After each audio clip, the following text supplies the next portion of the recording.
The whole world saw your strength as you stood up. You wiped the blood off your face, and you put your fist in the air in a moment that will be remembered as one of the most courageous acts in the history of American politics. You shouted, "Fight, fight, fight!"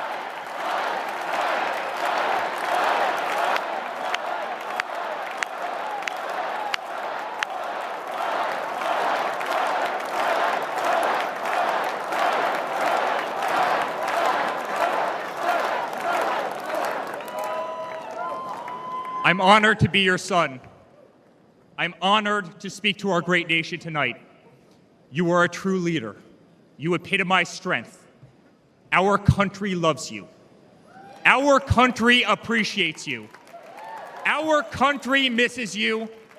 And on November 5th, our country will re-elect you as the 47th President of the United States of America.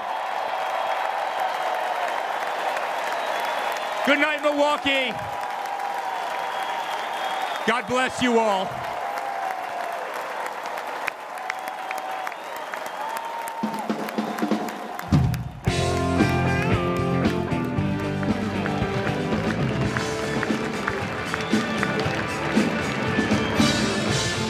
Oldest son, Eric Trump, the executive vice president of the Trump Organization, giving a red meat speech to the delegates, and in some ways setting up his father to give, at least based on the excerpts we've been given, a more positive speech than we're used to hearing from former President Trump at events like this.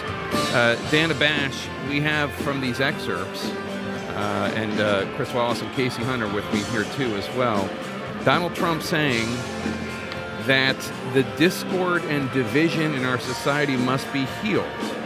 As Americans, we are bound together by a single fate and a shared destiny. We rise together or we fall apart. I am running to be president for all of America, not half of America, because there is no victory in winning for half of America. This is, at least according to these excerpts, quite different from what we're used to hearing from Donald Trump. And one could, I think, credibly argue it's not how he particularly governed in his first administration. Yeah, it's a far cry from American carnage, which is what he talked about in his inaugural address in 2017. And yes, he clearly did change the speech as he promised he would. It seems as though his old speech was just reworked for his son. Yeah, Eric giving a speech that was a list of grievances. It was very dark. It was very dark. I mean, he told me that it was gonna be sort of warm and there was gonna be some warm and fuzzy parts. That did happen at the end, but before we got to warm and fuzzy, there was a lot of dark and stormy, and it was pretty grievance filled. But it's very clear that they felt that they needed somebody to deliver the classic Trump message, whether it is about the issues of the border or culture war issues, which we actually haven't heard a lot about, certainly not in prime time, about trans kids in sports and things of that nature. He did it all, and that was a far departure from the tone and tenor that the party and the campaign said that they wanted to put across, particularly on the ultimate night. One of the things that struck me beyond that paragraph that you mentioned, Jake, is he never, at least in the excerpts, and my guess is in the whole speech, never mentions President Biden or Vice President Harris by name, not a single time in the entire speech. Now, he does draw policy contrast, but my guess is that the campaign will say this was their attempt to take down the heat a little bit by not personally going after his opponents. The other thing that is clearly going to be the emotional highlight of this speech is the president says that people have been asking about the shooting and what he went through. And he said, so I'm going to tell you. We don't get the details. That's not in the excerpts. But he says, I'm going to tell you, and I'm never going to say this again because it's too painful. So my guess is that's going to be the emotional highlight of the speech. And we're told he's going to carry out the fire jacket and the fire helmet of a fireman, volunteer fireman who was killed on Saturday. So that'll be a very powerful part of this speech. One other thing, I noticed in the excerpts at one point he talks about humility, and at another point he says humbly, which are not two words that one usually associates with Donald J. Trump. Indeed. That moment that we got a little preview of in these excerpts where he does say, I'm only going to tell this story once. You're not going to hear it from me again about what happened to him that day. It's something that the sources that I talked to ahead of this speech were very focused on. And they described it to me as, expect that we will hear a pretty detailed account of that it will be a significant... Let me interrupt for 1 second, Casey. I apologize. They're introducing Melania Trump, obviously the former First Lady. They just introduced her as the next First Lady. Melania Trump, we have not seen her yet at this event. We have not really seen her on the campaign trail with her husband much at all.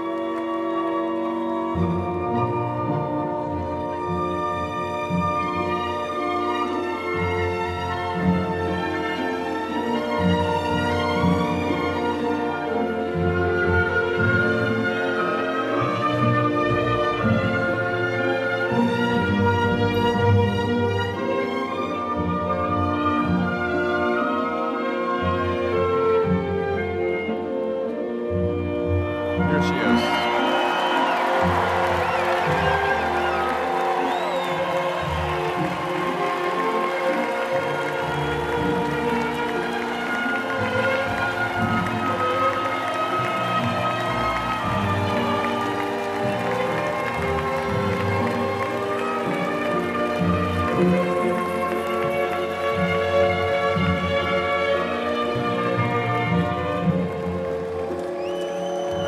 Making her way up to the Trump family box.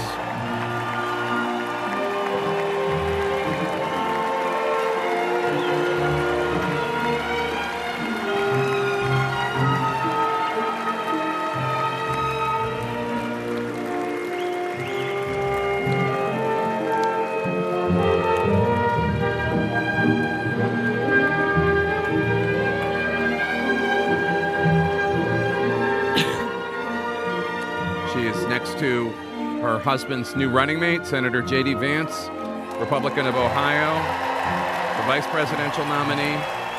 And there she is among the other members of the Trump family, Ivanka and Tiffany and Eric and Don Jr.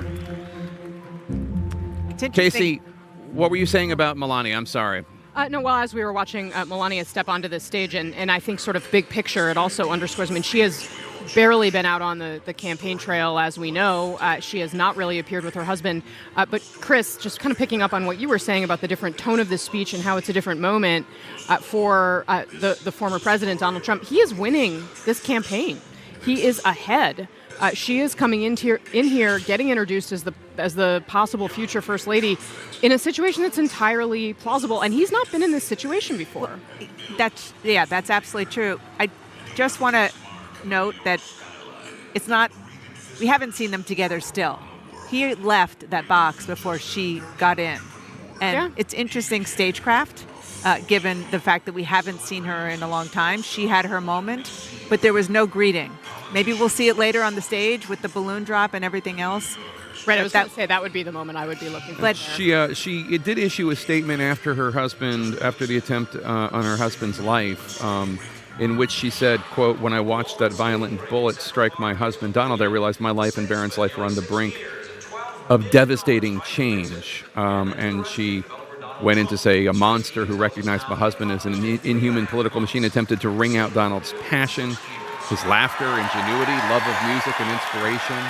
The core facets of my husband's life, his human side, were buried below the political machine. Donald, the generous and caring man who I have been with through the best of times and the worst of times." A very personal statement, the kind of thing we're not really used to hearing from the First Lady, and we are not actually going to hear from her this evening, as far as we know. Anderson? To come out, then Dana White, and then introducing the former president, Donald Trump, for his remarks. I mean, one of the things, Scott Jennings, that clearly stands out is the use of non-traditional folks here at the convention. certainly Hulk Hogan, Dana White. I mean, Dana White introducing the former president is something you would not see in a They are reaching outside of political culture. It's not just a bunch of elected officials and party types. They are reaching a whole group of people who may be basically disconnected from our normal civics. And this is how you change the composition of the electorate. And remember, a big part of Donald Trump's strength in the polling is that he does very well. He does very well among people who are low propensity voters, people who aren't political and only occasionally show up. My guess is these guys are going to be very impactful for that audience. Yeah, but just a split screen of looking at Melania Trump right now sitting in that box is remarkable. We have hardly seen her at all on the campaign trail this time around. Obviously different than 2020 when she was the first lady, and very different than 2016 when she was speaking on that stage at the convention. I was told by sources they tried really hard to get her to give a speech tonight. Several people personally appealed to her, and she had no interest in doing so. Of course, a lot has changed since 2016. Donald Trump was convicted in New York in the hush money case, something that became a real point of division between he and the First Lady when that story broke when they were in the White House.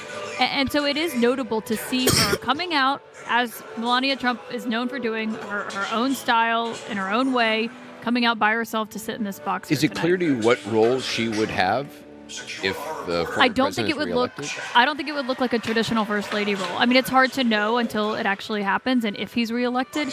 But what we've heard from people is that the First Lady role may look different than it typically does. It was already different, when she was the First Lady the time before. She would go away and have extended periods of absence without explaining it. Typically, First Ladies, you see Jill Biden out a lot.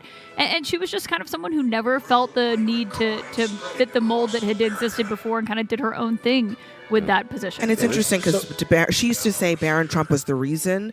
Now Barron Trump, you actually see him on the campaign trail while she's absent. So I have the text, the unprinted text from Donald Trump, what he's going to say about the shooting. If you want me to read it.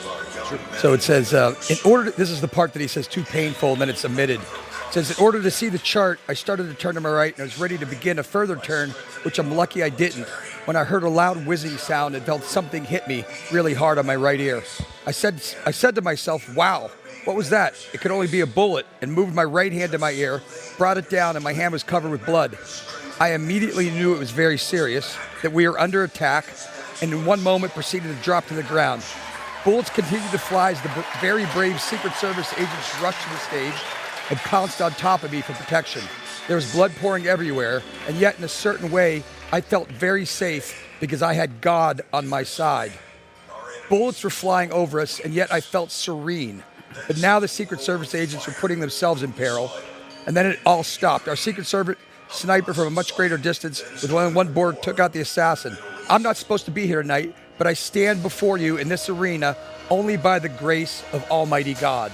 That's going to come from Donald Trump, a very different Donald Trump than we've ever heard before. Well, and of course, one of the only times we have heard from Melania was a statement that she issued on that. We haven't heard from her directly on camera, but she put out a lengthy statement talking about how deeply that affected her, because she talked about how her and Barron's life was almost, irreversibly changed if that bullet had been an inch closer to Donald Trump. And she kind of talked about in her statement, which is rare for her to have such a lengthy statement, about the personal nature of what they could have lost on that day. And the extent to which she has not been on the campaign trail really at all. She hasn't been to anything. Even when they have massive parties at Mar-a-Lago, celebrating when he does well. She has attended a few fundraisers that she's held, but they're private fundraisers. Other than that, all right, let's listen in to Kid Rock. Welcome, Kid Rock.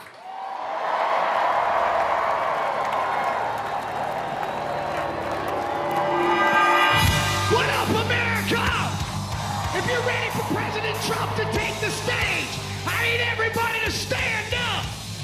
I need everybody to put a fist up in the air. Everybody, get a fist up in the air. Now follow me. Say fight, fight. Say fight, fight. Say fight, fight. Say somebody scream.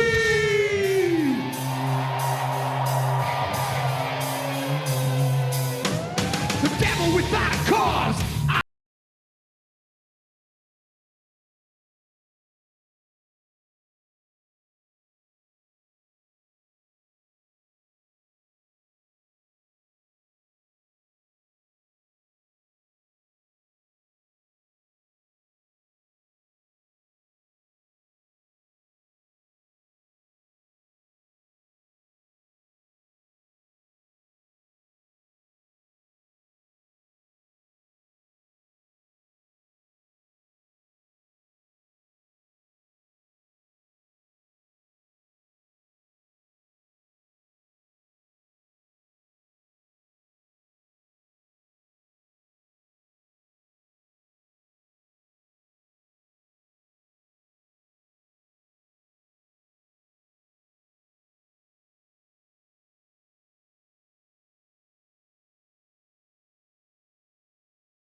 Say Trump, Trump.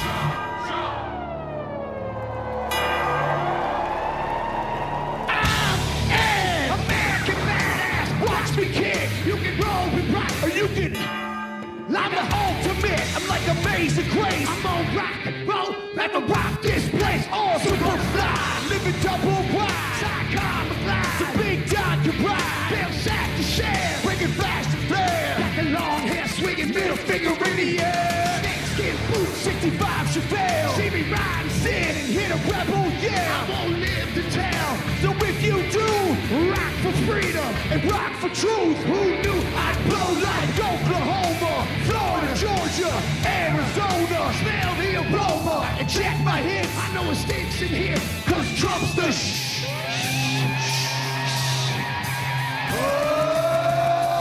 They call me cowboy, I'm a singer with black. Throw a fist in the air, let me see where you're at. Say Trump, Trump. Say Trump, Trump. Say Trump, Trump. Say Trump, Trump.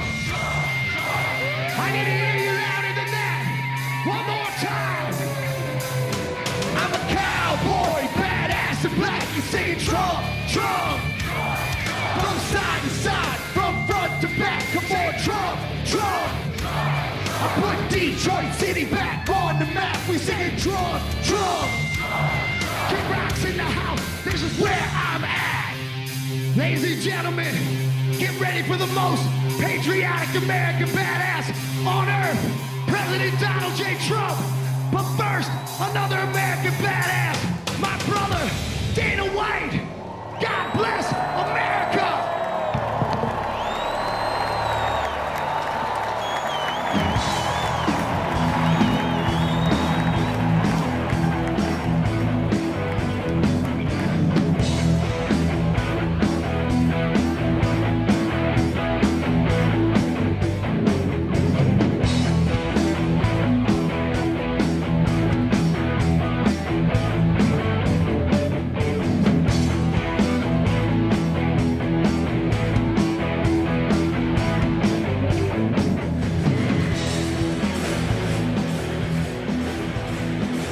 Kid Rock. Coming up next will be Dana White, who will be then introducing former President Trump.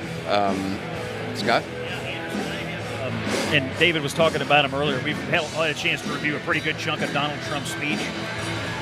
And, you know, Axe, I hate to be the I told you so guy, but if you read this and Donald Trump delivers it, he is going to rise to the occasion tonight that he has been given by this convention to address the American people about unity.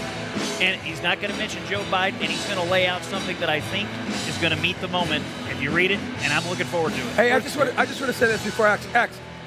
I'm sitting here. John came over. We're not in Kennebunkport anymore, okay? Yeah. That Kid Rock performance. Yeah. This isn't the 41 presidency. This isn't Mitt Romney's party. This is Donald Trump's party. Kid Rock's here to start it, and it's different. Well, and this is more of it Dana right White here. to continue it. Yeah, I mean, I am Dana White. I am the CEO and president of the Ultimate Fighting Championship. So 2 weeks ago, I got a call from President Trump asking me if I'd be willing to speak tonight. As usual, there was no pressure, no demands. He asked me as a friend, and of course I said yes. Then, after I accepted his offer, he sent me a text message, and I just want to read to you a little piece of what President Trump wrote to me. Dana, I'm so honored that you will be doing the introduction at the National Republican Convention. Think of it as the biggest fight you ever had, a fight for our country and even the world. I only wish you didn't have to interrupt your family trip, but I hope they understand they love you and they know how important this is. Now think about this. This man's running for president of the United States. He's fighting for the future of this country, and he's concerned about interrupting my family trip. That's the President Trump that I know, a man who truly cares about people. The mainstream media likes to push the narrative that he doesn't care about anyone but himself. I absolutely know that's not the truth because I've been friends with this guy for 25 years. And for the people who know me, they'll know this is true. I just want to make something very clear. Nobody in the Trump campaign has ever told me what to say. Nobody tells me what to say, and I'm nobody's puppet.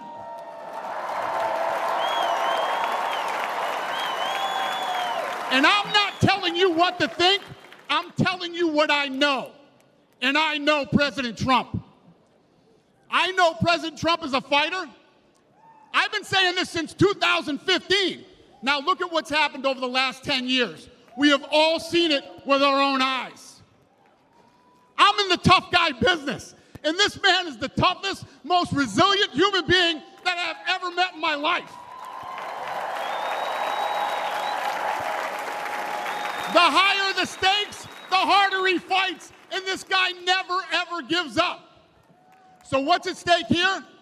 The answer is in President Trump's text, and I quote, "A fight for our country."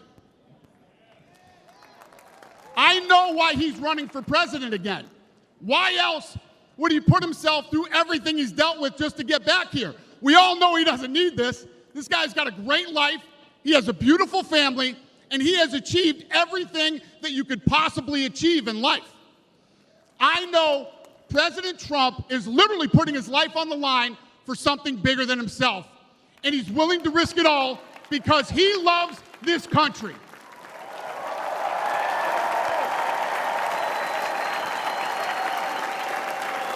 And I know he wants what's best for the American people, all American people. I know he's running for president to save our American dream. I'm living the American dream, and I know the American dream is very real. Whether you were born in this country or came here from someplace else, this is the last real land of opportunity. President Reagan once said, "Government's first duty is to protect the people, not run their lives." And if you're buried in government red tape, how will you ever start your own business? If you're struggling to pay your bills, how can you ever afford to start a family? And if you don't feel safe in your own town, why would you ever buy a house? I know that President Trump is fighting to save the American dream, and that's what's at stake in this election.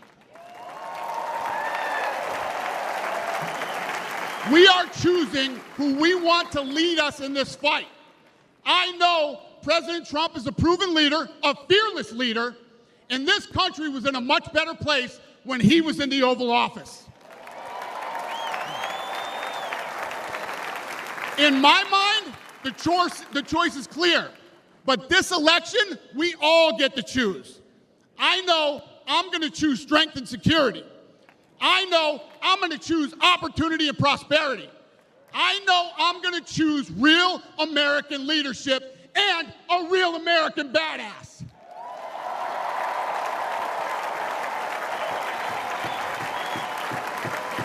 And I'm not telling you what choice to make, and I'm not telling you what to think. I'm telling you what I know. I know America needs a strong leader, and the world needs a strong America. I know Donald J. Trump is the best choice for President of the United States.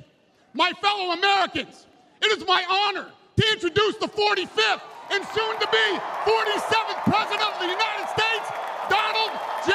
Trump.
Thank you very much. Thank you very, very much. Wow. And thank you, Dana. Thank you, Kid Rock, sometimes referred to as Bob. And thank you, Lee, right from the beginning. Thank you very much. What a talent. What a beautiful, beautiful soul. Thank you. Friends, delegates, and fellow citizens, I stand before you this evening with a message of confidence, strength, and hope. 4 months from now, we will have an incredible victory, and we will begin the 4 greatest years in the history of our country.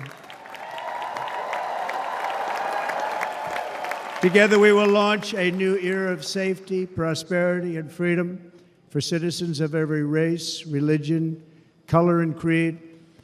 The discord and division in our society must be healed. We must heal it quickly. As Americans, we are bound together by a single fate and a shared destiny. We rise together or we fall apart. I am running to be president for all of America, not half of America, because there is no victory in winning for half of America. So tonight, with faith and devotion, I proudly accept your nomination for President of the United States. Thank you.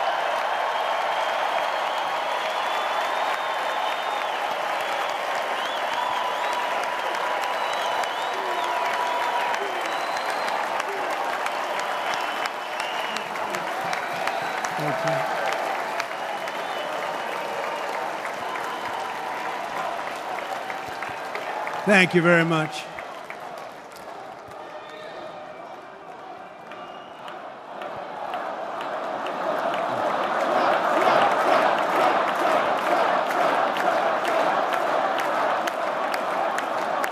Thank you very much. And we will do it right.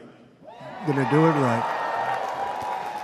Let me begin this evening by expressing my gratitude to the American people for your outpouring of love and support following the assassination attempt at my rally on Saturday.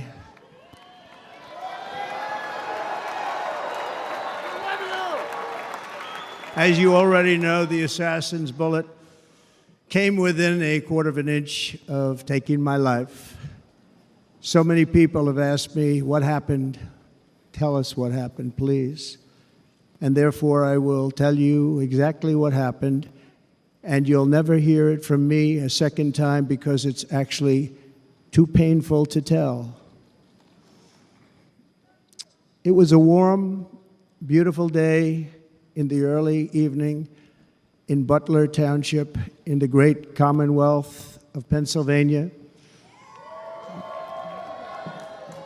Music was loudly playing, and the campaign was doing really well.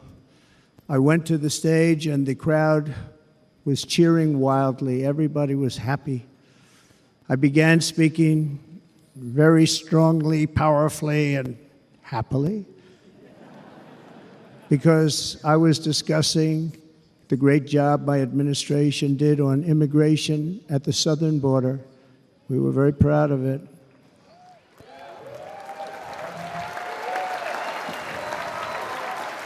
Behind me and to the right was a large screen that was displaying a chart of border crossings under my leadership. The numbers were absolutely amazing. In order to see the chart, I started to, like this, turn to my right and was ready to begin a little bit further turn, which I'm very lucky I didn't do, when I heard a loud whizzing sound and felt something hit me really, really hard on my right ear. I said to myself, wow, what was that? It can only be a bullet. and moved my right hand to my ear, brought it down. My hand was covered with blood, just absolutely blood all over the place. I immediately knew it was very serious, that we were under attack, and in one movement proceeded to drop to the ground. Bullets were continuing to fly as very brave Secret Service agents rushed to the stage, and they really did. They rushed to the stage.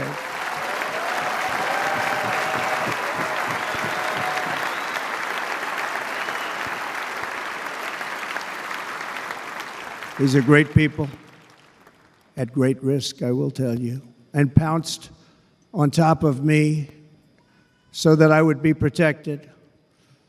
There was blood pouring everywhere, and yet, in a certain way, I felt very safe because I had God on my side. I felt that.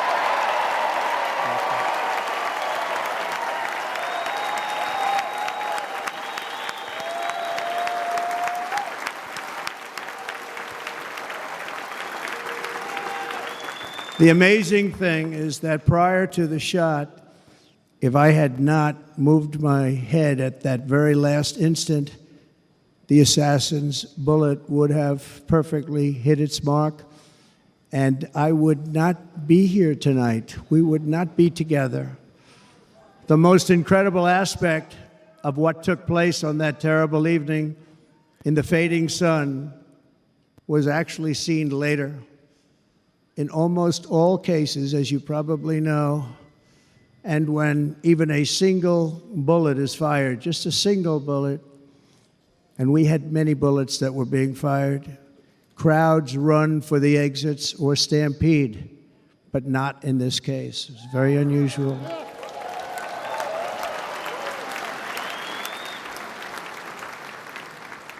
This massive crowd of tens of thousands of people stood by and didn't move an inch. In fact, many of them bravely but automatically stood up looking for where the sniper would be. They knew immediately it was a sniper, and then began pointing at him. You can see that if you look at the group behind me. That was just a small group compared to what was in front. Nobody ran, and by not stampeding, many lives were saved. But that isn't the reason that they didn't move. The reason is that they knew I was in very serious trouble. They saw it. They saw me go down. They saw the blood and thought, actually most did, that I was dead. They knew it was a shot to the head. They saw the blood. And there's an interesting statistic. The ears are the bloodiest part. If something happens with the ears, they bleed more than any other part of the body. For whatever reason, the doctors told me that. I said, why is there so much blood? He said, it's the ears. They bleed more. So we learned something, but they just, this beautiful crowd, they didn't want to leave me. They knew I was in trouble. They didn't want to leave me. And you can see that love written all over their faces. Incredible people. They're incredible people. Bullets were flying over us, yet I felt serene. But now the Secret Service agents were putting themselves in peril. They were in very dangerous territory. Bullets were flying right over them, missing them by a very small amount of inches. And then it all stopped. Our Secret Service sniper, from a much greater distance and with only one bullet used, took the assassin's life, took him out.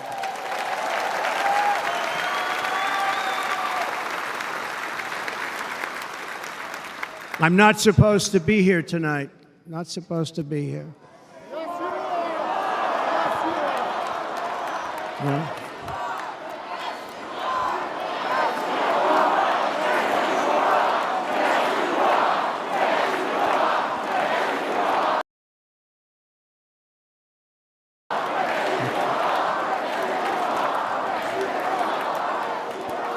Thank you.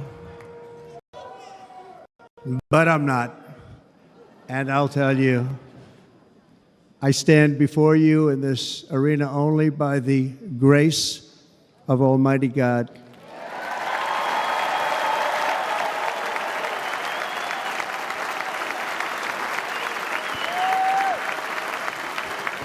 In watching the reports over the last few days, many people say it was a providential moment.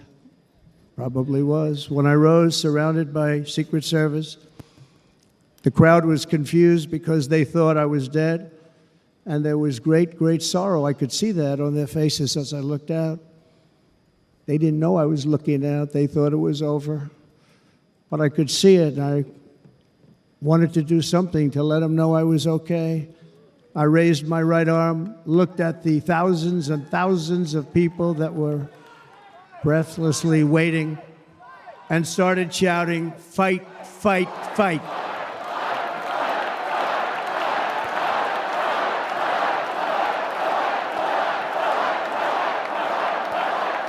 Thank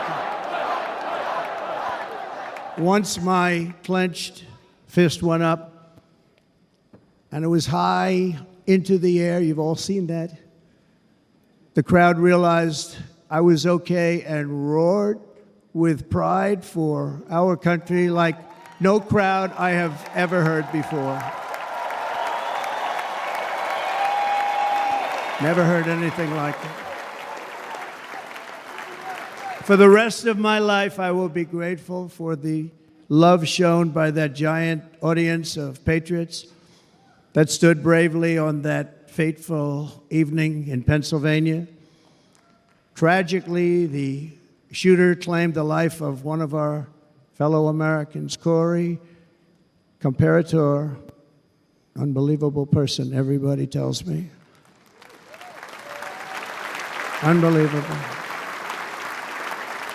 And seriously wounded, two other great warriors, spoke to them today, David Dutch and James Copenhaver, two great people. I also spoke to all three families of these tremendous people. Our love and prayers are with them, and always will be. We're never going to forget them. They came for a great rally. They were serious Trumpsters, I want to tell you. They were serious Trumpsters, and still are. But Corey, unfortunately, we have to use the past tense. He was incredible. He was a highly respected former fire chief, respected by everybody.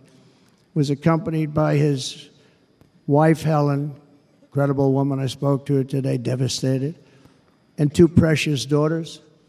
He lost his life selflessly acting as a human shield to protect them from flying bullets. He went right over the top of them and was hit. What a fine man he was.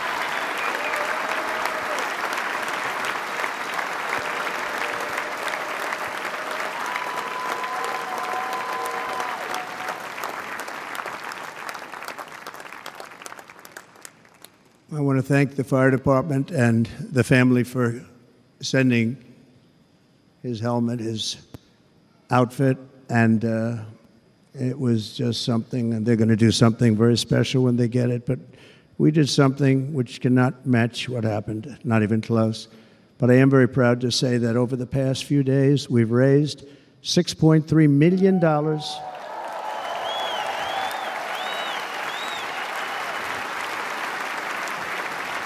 for the families of David, James, and Corey, including from a friend of mine just called up. He sent me a check right here. I just got it. $1 million from Dan Newland. Thank you, Dan. And again, when speaking to the family, I told them, I said, well, I'm going to be sending you a lot of money, but it can't compensate. They all said the same thing. You're right, sir. We appreciate so much what you're doing, but nothing can take the place in the case of Corey. And the other two, by the way, they were very, very seriously injured, but now they're doing very well. They're going to be okay. They're going to be doing very well.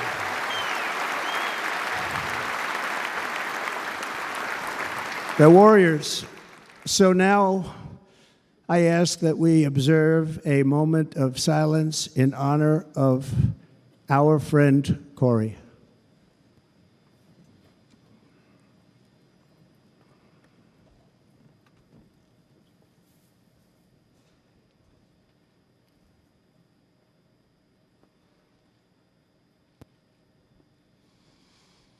There is no greater love than to lay down one's life for others. This is the spirit that forged America in her darkest hours, and this is the love that will lead America back to the summit of human achievement and greatness. This is what we need.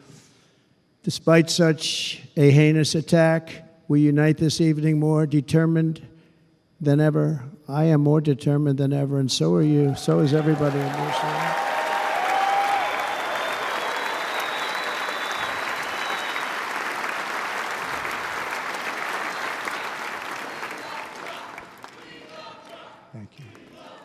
Thank you very much.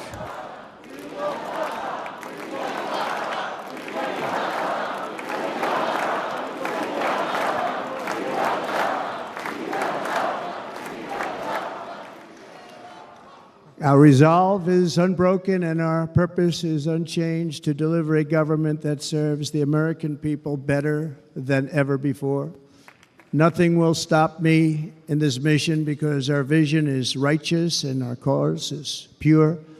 No matter what obstacle comes our way, we will not break, we will not bend, we will not back down, and I will never stop fighting for you, your family, and our magnificent country. Never.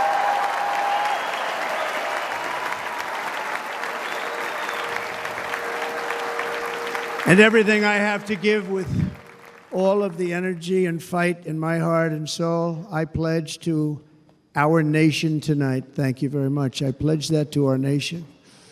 We're going to turn our nation around, and we're going to do it very quickly. Thank you.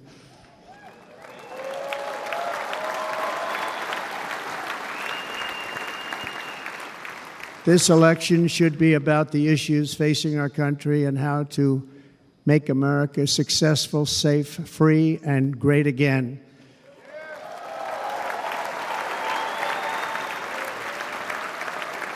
In an age when our politics too often divide us, now is the time to remember that we are all fellow citizens. We are one nation under God, indivisible, with liberty and justice for all.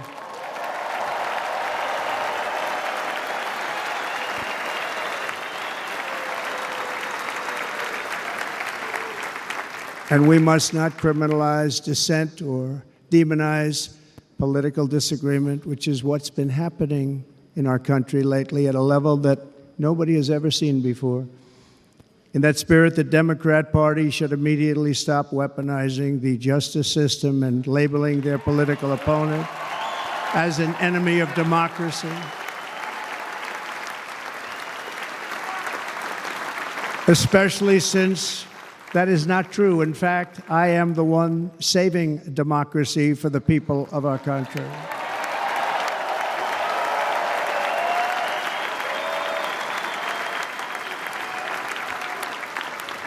And very big news, as you probably just read, on Monday a major ruling was handed down from a highly respected federal judge in Florida, Eileen Cannon, finding that the prosecutor and the fake documents case against me were totally unconstitutional, and the entire case was thrown out of court.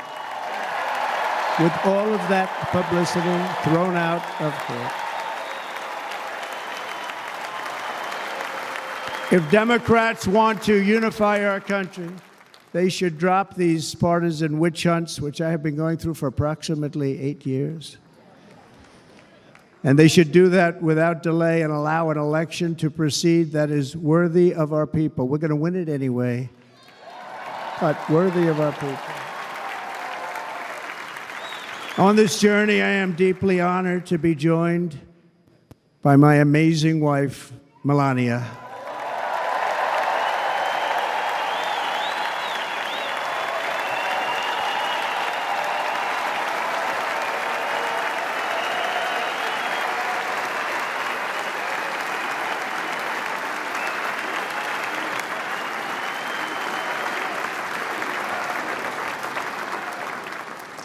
And Melania, thank you very much. You also did something really beautiful, a letter to America calling for national unity, and it really took the Republican Party by surprise. I will tell you, it was beautiful. In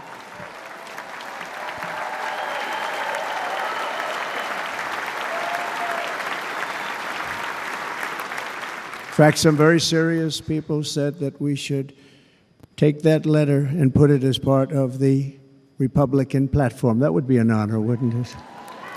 Right, Mr. Congressman? But it captivated so many, so I also want to thank my entire family for being here. Don, Kimberly, Ivanka and Jared, Eric and Lara, Tiffany and Michael, Barron. We love our Barron.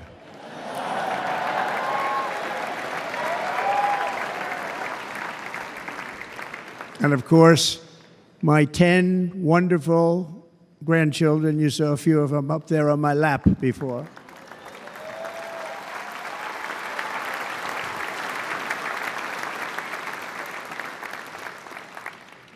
And how good was Dana? Was Dana good?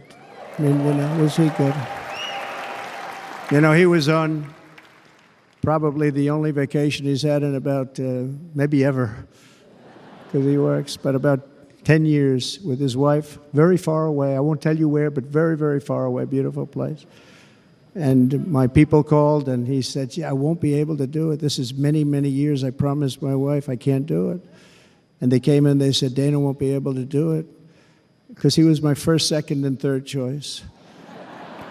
I said, well, that's too bad, but I understand he's away, and it's good. It's good for him. And that was it. About 30 minutes later, she came back in, sir, Dana just called, he's going to do it. And his wife, she said, you can't turn him down, you just can't do it, you have to go. That's a good wife.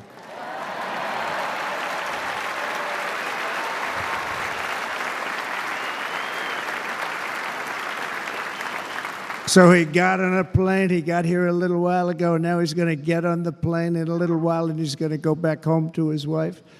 But they're great, and I just want to thank her and him and their whole family, because that's not easy.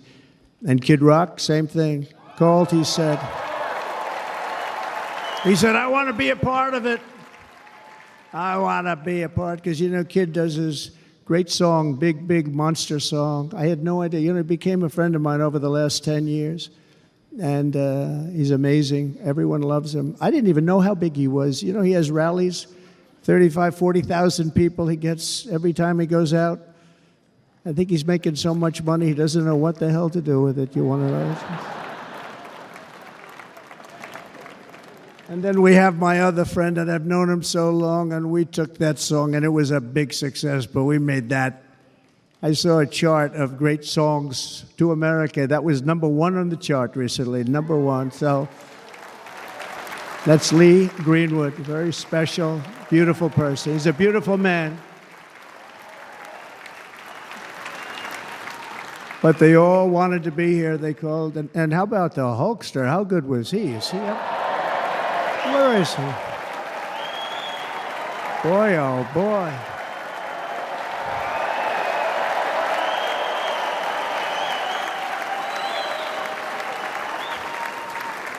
They may call that entertainment. I know about entertainment, but when he used to lift a 350-pound man over his shoulders and then bench press him 2 rows into the audience, I say maybe entertainment, but he is one strong son of a gun. I will tell you, I watched it many times.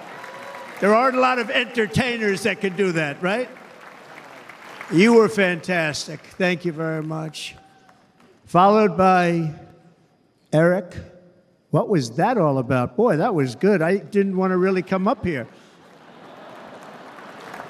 But he was so great, and he's such a good young man. He went through a lot of trouble, and Don last night was incredible. They went through so much trouble. They got subpoenaed more than any people probably in the history of the United States. Every week they get another subpoena from the Democrats, crazy Nancy Pelosi, the whole thing, just boom, boom, boom. They've got to stop that because they're destroying our country. We have to work on making America great again, not on beating people. And we won. We beat them and all. We beat them on the impeachments. We beat them on indictments. We beat them. But the time that you have to spend,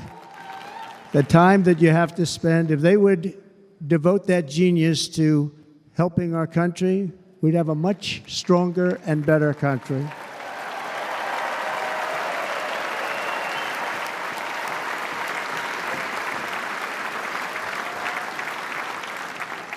And Jason, the biggest star in country music. Jason, thank you for being here.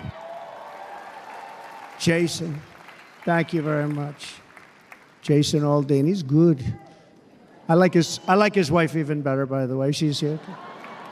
Thank you, Jason.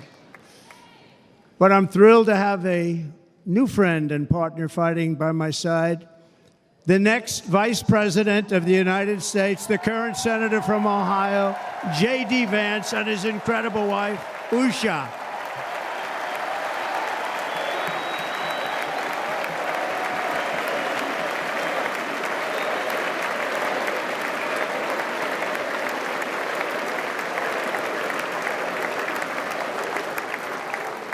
He's going to be a great Vice President. He's going to be great. He'll be with this country and with this movement, greatest movement in the history of our country, Make America Great Again.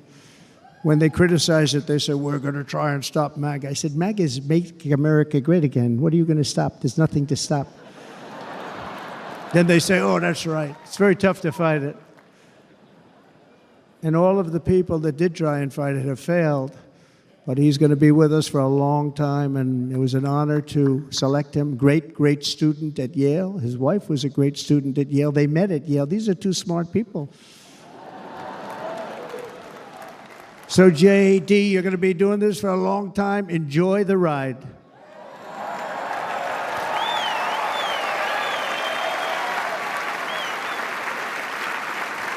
And a very special thank you to the extraordinary people of Milwaukee and the great state of...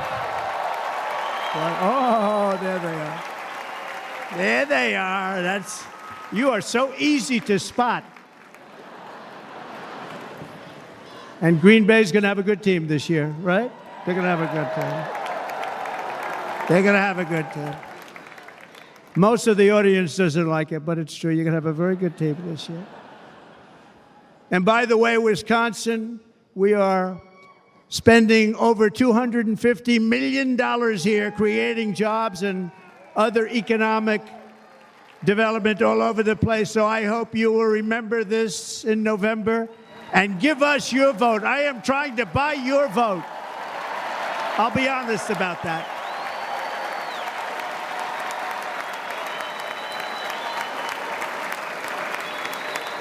And I promise we will make Wisconsin great again. We're going to make it.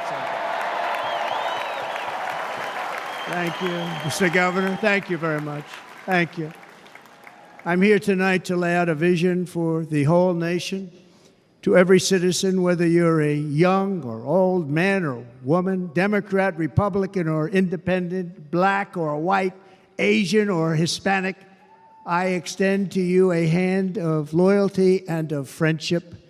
Together we will lead America to new heights of greatness like the world has never seen before. We were right there in the first term. We got hit with COVID. We did a great job. Nobody knew what it was, but nobody's ever seen an economy pre-COVID. And then we handed over a stock market that was substantially higher than just prior to COVID. coming in, did a great job. Never got credit for that. We got credit for the war and defeating ISIS and so many things, the great economy, the biggest tax cuts ever, the biggest regulation cuts ever, the creation of Space Force, the rebuilding of our military. We did so much. We did so much. Right to try. Right to try is a big deal. We got right to try. They were trying to get that for 52 years. Somebody's terminally ill, and hopefully there's nobody in this audience, but it does happen a lot. They're terminally ill and they can't use our new space-age drugs and other things that we are way ahead. We have the greatest doctors in the world, the greatest laboratories in the world, and you can't do it. They've been trying to get that approved for 52 years. Wasn't that easy? The insurance companies didn't want to do it. They didn't want the risk. The labs didn't want to do it because if it didn't work, people are pretty far down the line toward death. They didn't want to do it. The doctors didn't want to have it on their records, so I got everybody into an office. 52 years they tried. Sounds simple, but it's not. And I got them to agree that somebody that needs it will, instead of going to Asia, Europe, or someplace, or if you have no money, going home and dying, just die.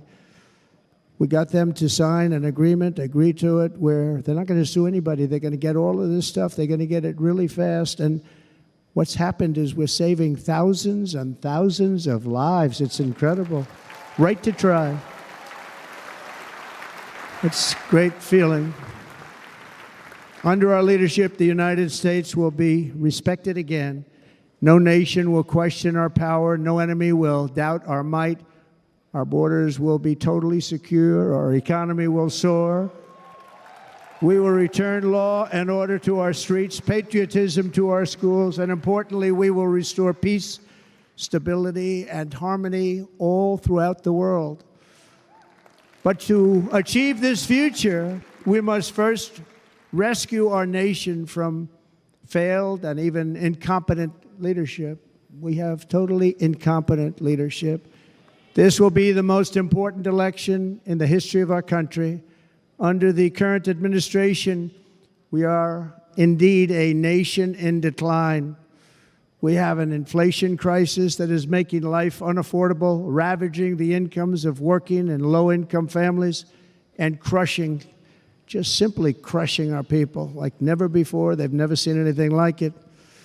We also have an illegal immigration crisis, and it's taking place right now as we sit here in this beautiful arena. It's a massive invasion at our southern border that has spread misery, crime, poverty, disease, and destruction to communities all across our land. Nobody's ever seen anything like it. Then there's an international crisis, the likes of which the world has seldom been part of. Nobody can believe what's happening. War is now raging in Europe and the Middle East. A growing specter of conflict hangs over Taiwan, Korea, the Philippines, and all of Asia. And our planet is teetering on the edge of World War III. And this will be a war like no other war because of weaponry. The weapons are no longer army tanks going back and forth shooting at each other. These weapons are obliteration. It's time for a change. This administration can't come close to solving the problems. We're dealing with very tough, very fierce people. They're fierce people. And we don't have fierce people. We have people that are a lot less than fierce, except when it comes to cheating on elections and a couple of other things. Then they're fierce. Then they're fierce. So tonight, I make this pledge to the great people of America. I will end the devastating inflation crisis immediately, bring down interest rates, and lower the cost of energy. We will drill, baby, drill.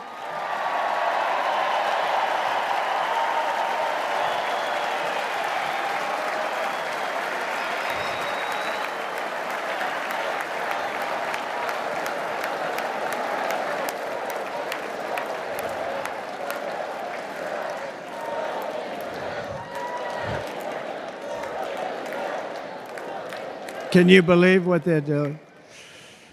But by doing that, we will lead a large-scale decline in prices. Prices will start to come down. Energy raised it. They took our energy policies and destroyed them. Then they immediately went back to them, but by that time, so much was lost. But we will do it at levels that nobody's ever seen before, and we'll end lots of different things. We'll start paying off debt and start lowering taxes even further. We gave you the largest tax cut. We'll do it more.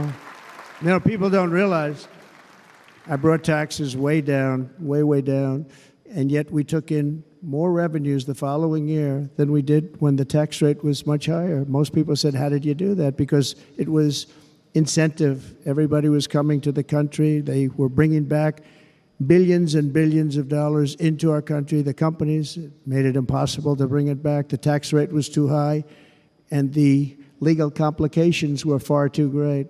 I changed both of them, and hundreds of billions of dollars by Apple and so many other companies were brought back into our nation, and we had an economy the likes of which no nation had ever seen. China, we were beating them at levels that were incredible. And they know it. They know it. We'll do it again, but we'll do it even better. I will end the illegal immigration crisis by closing our border and finishing the wall, most of which I've already built.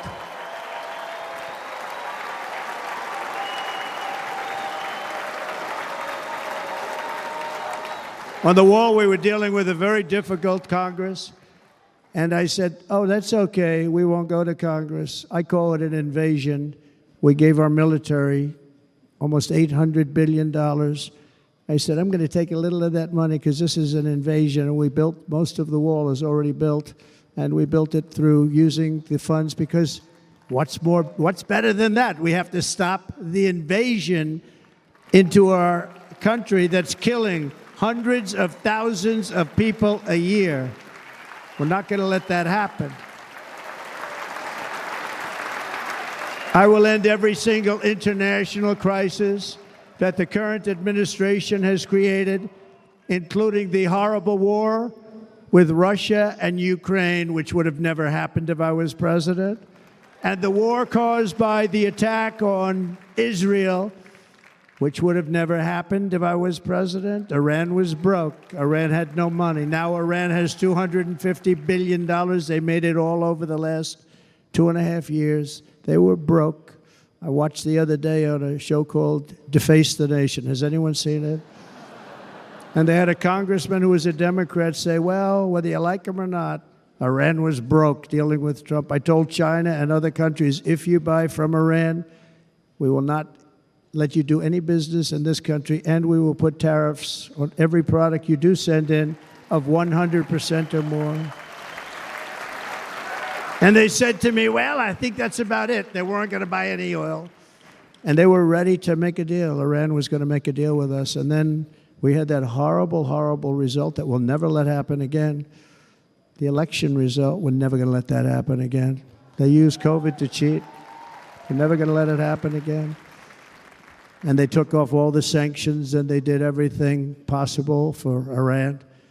And now Iran is very close to having a nuclear weapon, which would have never happened. This is a shame what this administration, the damage that this administration has done. And I say it often, if you took the 10 worst presidents in the history of the United States, think of it, the 10 worst, added them up, they will not have done the damage that Biden has done.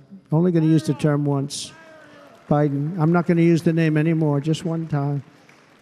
The damage that he's done to this country is unthinkable. It's unthinkable. Together we will restore vision, strength, competence, and we're going to have a thing called common sense making most of our decisions, actually. It's all common sense. Just a few short years ago, under my presidency, we had the most secure border and best economy in the history of our country, in the history of the world. We had the greatest economy in the history of the world.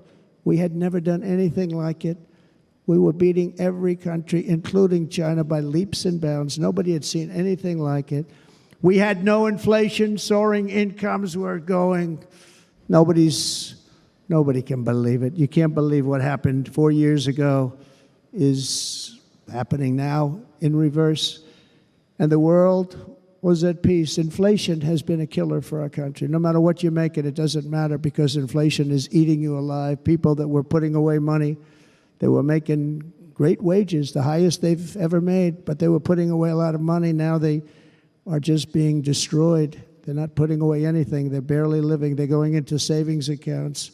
They're taking out their money to live because of inflation. Inflation, remember, it's called a country buster. You can go back to Germany from 100 years ago. You can go back to any country that suffered great inflation. We've suffered the worst inflation we've ever had. But go back and see what's happened to those countries. We've had the worst inflation we've ever had under this person. But in less than 4 years, our opponents have turned incredible success into unparalleled tragedy and failure. It's been a tremendous failure. Today, our cities are flooded with illegal aliens. Americans are being squeezed out of the labor force and their jobs are taken. And by the way, you know who's taking the jobs that are created? 107% of those jobs are taken by illegal aliens. And you know who's being hurt the most by millions of people pouring into our country? The black population and the Hispanic population, because they're taking the jobs from our black population, our Hispanic population, and they're also taking them from unions. The unions are suffering because of it. Thank you. Thank you. I like you too.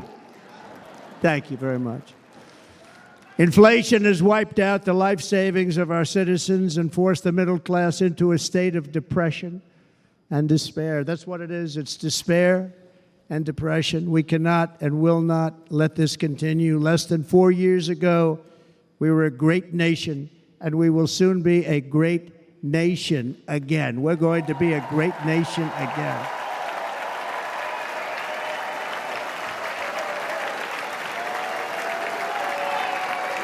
Thank you. With proper leadership, every disaster we are now enduring will be fixed, and it will be fixed very, very quickly. So tonight, whether you've supported me in the past or not, I hope you will support me in the future, because I will bring back the American dream. That's what we're going to do. You don't even hear about the American dream anymore.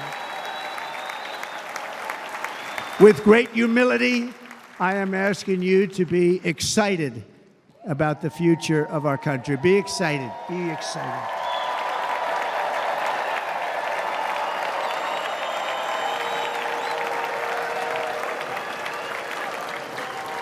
And by the way, the news reports, look at all of those big networks. Look at them. They're all here.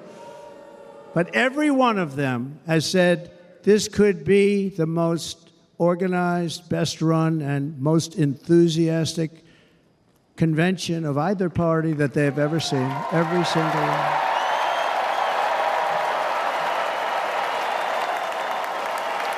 And it's true. It's true. And there's love in the room. There's great love in the room.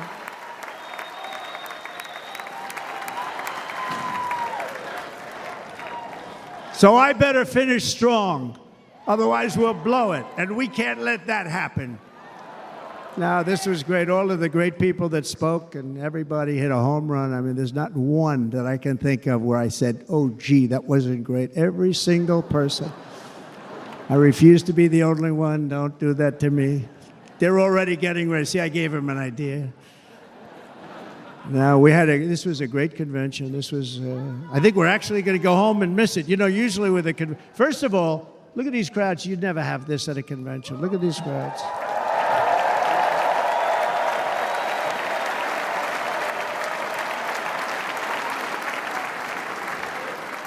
Love. It's about love. This week, the entire Republican Party has formally adopted an agenda for America's renewal, and you saw that agenda. And it's very short compared to the long, boring, meaningless agendas of the past, including the Democrats. They write these things that are hundreds of pages long, and they never read them after they're done. In their case, fortunately, they don't read them because they're pretty bad. It's a series of bold promises that we will swiftly implement when you give us a Republican House And Mr. Speaker, thank you very much. We have our great Speaker of the House with us tonight, Mr. Speaker. Thank you very much. Thank you. A Republican Senate, we have many senators here, and send me back to our beautiful White House just a few short months from now. We're talking about just months. It can't come fast enough. We have to get it done. First, we must get economic relief to our citizens. Starting on day one, we will drive down prices and make America affordable again. We have to make it affordable. It's not affordable. People can't live like this.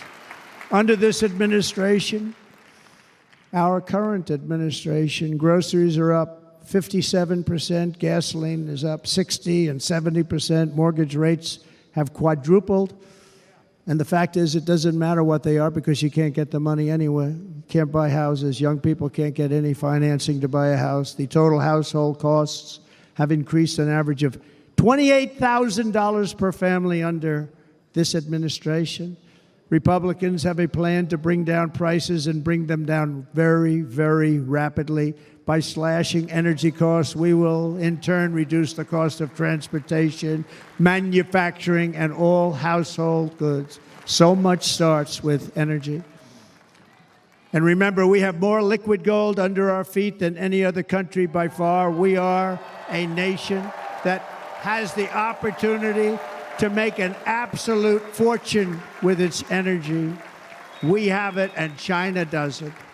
Under the Trump administration, just 3.5 years ago, we were energy independent. But soon, we will actually be better than that. We will be energy dominant and supply not only ourselves, but we will supply the rest of the world with numbers that nobody has ever seen, and we will reduce our debt, $36 trillion. We will start reducing that, and we will also reduce your taxes still further. Next, and by the way, they want to raise your taxes 4 times, think of it. And all my life, I grew up watching politicians. I always loved politics, I guess. I was on the other side. I'd watch and they were always talking about, we will give you a tax cut. We will give you a tax cut. My whole life, I was watching, I will give you a tax cut, right, Mr. Congressman? That's all they talked about. This is the only administration that said, we're going to raise your taxes by 4 times what you're paying now, and people are supposed to vote for them? I've never heard it. You're paying too much. We're going to reduce your taxes still further. We gave you the biggest one, as I said. We're going to give you more, and it's going to lead to tremendous growth. We want growth in our country. That's what's going to pay off our debt.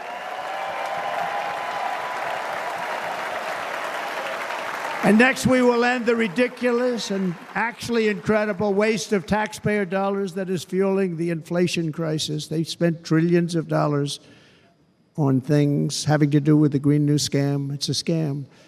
And that's caused tremendous inflationary pressures in addition to the cost of energy.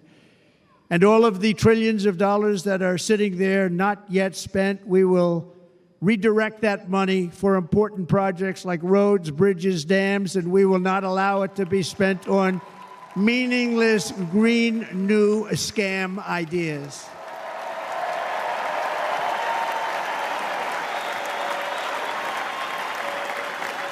And I will end the electric vehicle mandate on day one.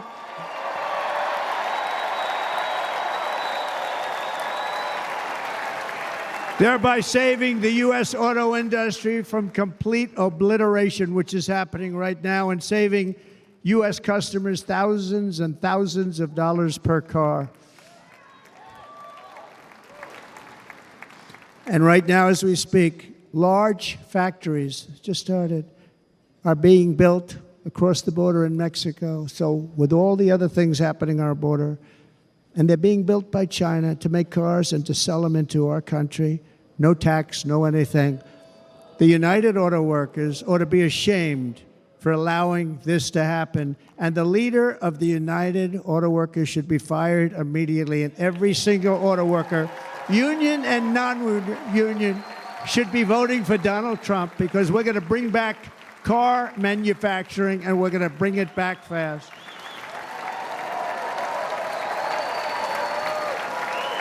They're building some of the largest auto plants anywhere in the world. Think of it, in the world. We're going to bring it back. We're going to make them. We don't mind that happening, but those plants are going to be built in the United States, and our people are going to man those plants.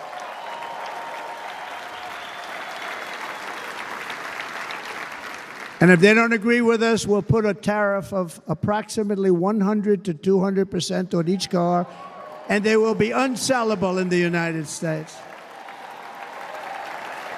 We have long been taken advantage of by other countries. And think of it, oftentimes these other countries are considered so-called allies. They've taken advantage of us for years. We lose jobs, we lose revenue, and they gain everything and wipe out our businesses, wipe out our people. I stopped it for 4 years. I stopped it.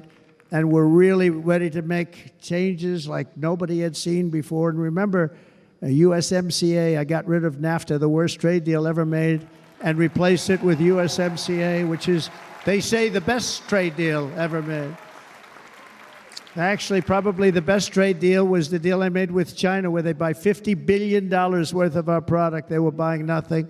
They buy $50 billion worth. They had to. But I don't even talk about it because of COVID. I don't even mention it, frankly, because of what happened with the China virus.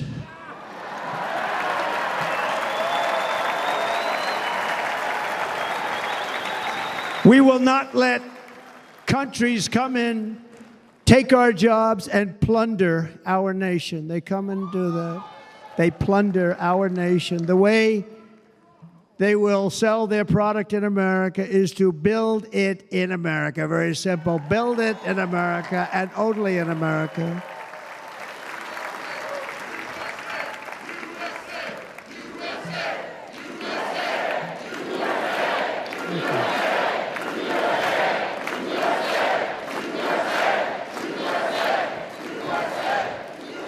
And this very simple formula, and Congress has to go along with us, and they will. This very simple formula will create massive numbers of jobs. We will take over the auto industry again, and many, many hundreds of thousands of jobs. We lost so many jobs over the years. If you go back 20, 25 years, they've stolen, going to China and Mexico, about 68% of our auto industry manufacturing jobs. We're going to get them all back. We're going to get them all back, every one of them. At the center of our plan for economic relief are massive tax cuts for workers that include something else that's turned out to be very popular, actually. Here it's very popular in this building and all those hotels that I saw that are so nice. I'm staying in a nice one. It's called no tax on tips. No tax on tips. No tax on tips.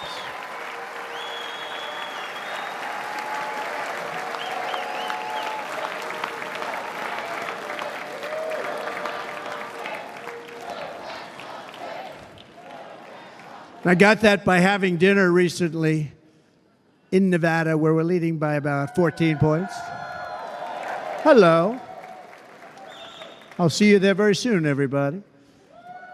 And we're having dinner at a beautiful restaurant in the Trump building on the Strip, and it's a great building, and the waitress comes over. How's everything going? A really nice person. How's everything? Oh, sir, it's so tough. The government's after me all the time on tips, tips, tips. I said, well, they give you cash. Would they be able to find him? She said, actually, and I didn't know this, she said, very little cash is given. It's all put right on the check. And they come in and they take so much of our money, it's just ridiculous. And they don't believe anything we say. And they've just hired, as you know, 88,000 agents to go after him even more. And I said, this shows the level of my, most people go out, they hire consultants, they pay them millions of dollars. But I said to her, let me just ask you a question. Would you be happy if you had no tax on tips? She said, what a great idea. I got my information from a very smart waitress. That's better than spending millions of dollars. And everybody loves it. Waitresses and caddies and drivers and everybody. It's a large group of people that are being really hurt badly. They make money, let them keep their money. I'm going to protect Social Security and Medicare. Democrats are going to destroy Social Security and Medicare because all of these people, by the millions they're coming in, they're going to be on Social Security and Medicare and other things, and you're not able to afford it. They are destroying your Social Security and your Medicare. Under my plan, incomes will skyrocket, inflation will vanish completely, jobs will come roaring back, and the middle class will prosper like never, ever before, and we're going to do it very rapidly.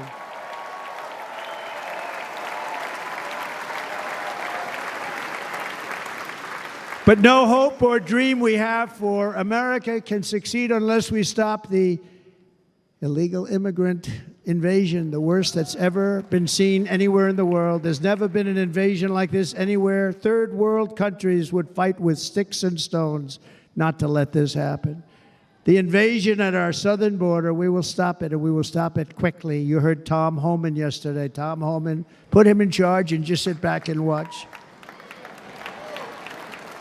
Brandon Judd of Border Patrol, he's incredible. These guys, you know, they really, their job is a lot easier if they don't have to do anything, but they want to. They're patriots. Brandon Judd, Border Patrol, ICE. ICE goes out. You have to see what ICE does with MS-13. You have these are probably the worst gang, and ICE goes in there. And I know a lot of people in these rows here, and they're very tough people, but they don't want to do this job. They'll go into a pack of MS-13 killers. They're the worst, probably the worst gangs in the world. And we have thousands of them. I moved thousands and thousands out in my 4 years. We moved them out, and it was a pleasure. But ICE would go right into a pack of these killers, and you see fists flying, you see everything flying, and then they take them. They put them in a paddy wagon. They take them back, and they get them out of our country. And the other countries weren't accepting them back, and I called up, and I said, tell them that we're not giving them economic aid anymore. And the next day, I got calls from all of these countries that were terminated. Billions of dollars we spend on economic aid to countries that does us, frankly, no good. And the next day, I was called by everybody. I couldn't take all the calls. Sir, what's the problem? I said, you won't take your killers back that you sent in caravans into America. You won't take them back. Well, sir, if you'd like us to, we would give very serious consideration to doing that. And within 24 hours, they were being taken back. For years and years, when I first came in, they said President Obama tried to get him to go back, and they wouldn't accept him. They'd put planes on the runway so you couldn't leave the plane. They'd close the road so you couldn't take the buses. They'd all have to turn back. As soon as I said no more economic aid of any kind to any country that does that, they called back and they said, sir, it would be our great honor to take MS-13. We love them very much. We love them very much, sir. We'll take them back. At the heart of the Republican platform is our pledge to end this border nightmare and fully restore the sacred and sovereign borders of the United States of America, and we're going to do that on day one.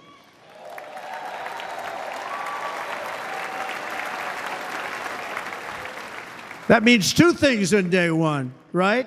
Drill, baby, drill, and close our borders.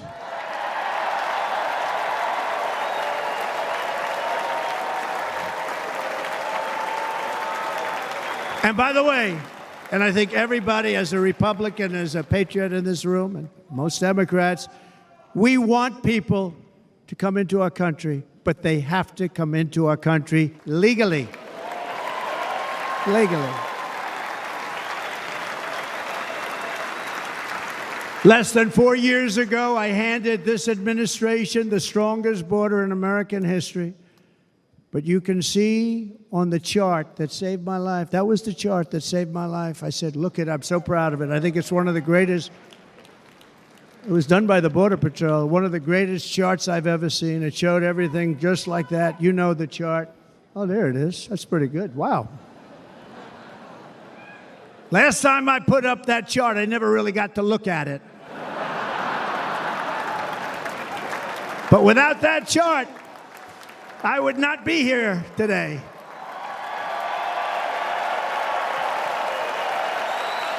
Never got to look at it.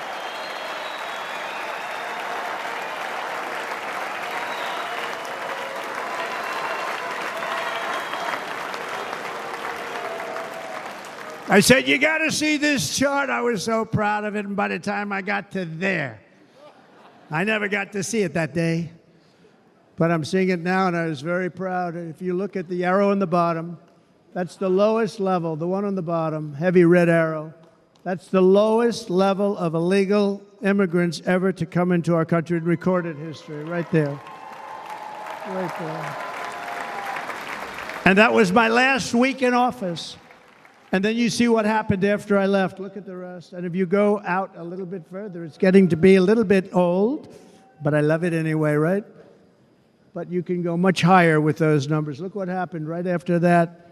The invasion began. We had the opposite. We stopped the invasion. But the invasion that we stopped was peanuts by comparison to what happened after I left. Look at what happened after I left. They took over our country. We ended all catch and release. We shut down asylum fraud. We stopped human trafficking and forged historic agreements to keep illegal aliens on foreign soil. We want them to stay on their soil. Under the Trump administration, if you came in illegally, you were apprehended immediately and you were deported. You went right back. The current administration terminated every single one of those great Trump policies that I put in place to seal the border. I wanted a sealed border. Again, come in, but come in legally. You know how unfair it is? So many people, hundreds of thousands of people, have been working for years to come into our country. And now they see these people pour into our country at levels that are unprecedented. So unfair. And we're not going to do it. We're not going to stand for it. They suspended wall construction, ended remain in Mexico. We had a policy, remain in Mexico. You think that was easy to get from the Mexican government? But I said, you must give it to us. If you don't give it to us, there will be repercussions. And they gave it to us, but not easy. Canceled our Safe Third agreements, demolished Title 42, implemented nationwide catch and release. That's catch and release, where we catch them and release them into our country. We catch them and release them into Mexico. There's a slight difference.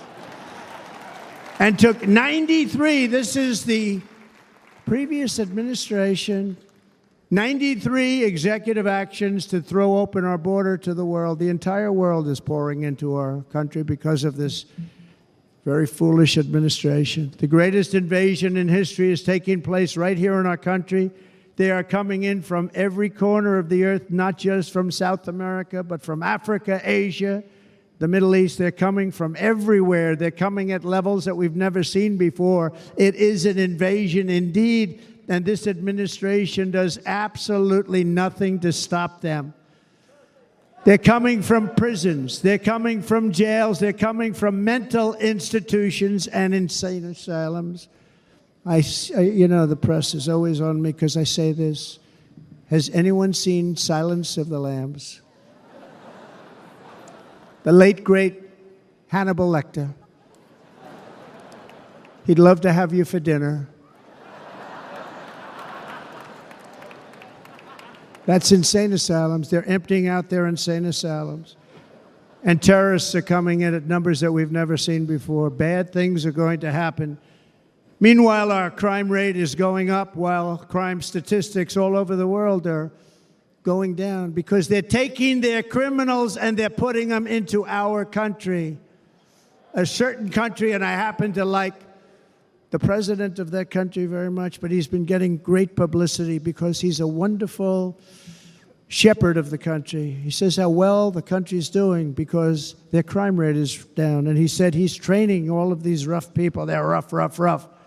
He's training them. And I've been reading about this for 2 years. I think, oh, that's wonderful. Let's take a look at it. But then I realized he's not training them. He's sending all of his criminals, his drug dealers, his people that are in jails, he's sending them all to the United States. And he's different in that he doesn't say that. He's trying to convince everybody what a wonderful job he does in running the country. Well, he doesn't do a wonderful job. And by the way, if I ran one of the countries, many countries from all over, I would be worse than any of them. I would have had the place totally emptied out already.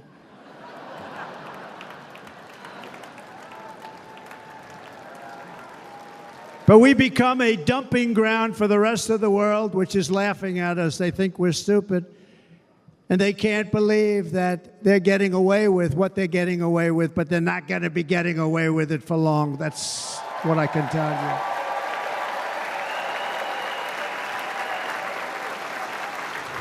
you. In Venezuela, Caracas, high crime. Caracas, Venezuela, really a dangerous place, but not anymore. Because in Venezuela, crime is down 72%. In fact, if they would ever win this election, I hate to even say that, we will have our next Republican convention in Venezuela because it will be safe. Our cities will be so unsafe, we won't be able. We will not be able to have it there. In El Salvador, murders are down by 70%. Why are they down? Now, he would have you convinced that because he's trained murderers to be wonderful people. No. They're down because they're sending their murderers to the United States of America. This is going to be very bad. And bad things are going to happen, and you're seeing it happen all the time. That's why, to keep our families safe, the Republican platform promises to launch the largest deportation operation in the history of our country. Even larger than that of President Dwight D. Eisenhower from many years ago. You know, he was a moderate, but he believed very strongly in borders. He had the largest deportation operation we've ever had. Just recently, I spoke to the grieving mother of Jocelyn Nungary, a wonderful woman, a precious 12-year-old girl from Houston who last month was tied up, assaulted, and strangled to death after walking to the convenience store just a block away from her house. Her body was dumped near the side of the road in a shallow creek, found by some onlookers who couldn't believe what they had witnessed. Charged with Jocelyn's heinous murder are 2 illegal aliens from Venezuela who came across our border, were in custody, and were then released into the country by this horrible, horrible administration that we have right now. I also met recently with the heartbroken mother and sister of Rachel Morin. Rachel was a 37-year-old mom of 5 beautiful children who was brutally raped and murdered while out on a run. She wanted to keep herself in good shape. It was very important to her. She was murdered. The monster responsible first killed another woman in El Salvador before he was led into America by the White House. This White House let them in. He then attacked a 9-year-old girl and her mother in a home invasion in Los Angeles before murdering Rachel in Maryland. Traveled all throughout the country, doing tremendous damage. Rachel's mother will never be the same. I spent time with her. She will never be the same. I've also met with the wonderful family of Laken Riley, the brilliant 22-year-old nursing student. She was so proud of being first in her class, who was out for a jog on the campus of the University of Georgia when she was assaulted, beaten, and horrifically killed. Yet another American life was stolen by a criminal alien set free by this administration. And these were incredible people we're talking about. These were incredible people who died. Tonight, America, this is my vow. I will not let these killers and criminals into our country.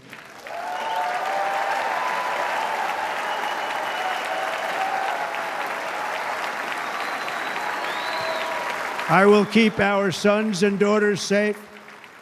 As we bring security to our streets, we will help bring stability to the world.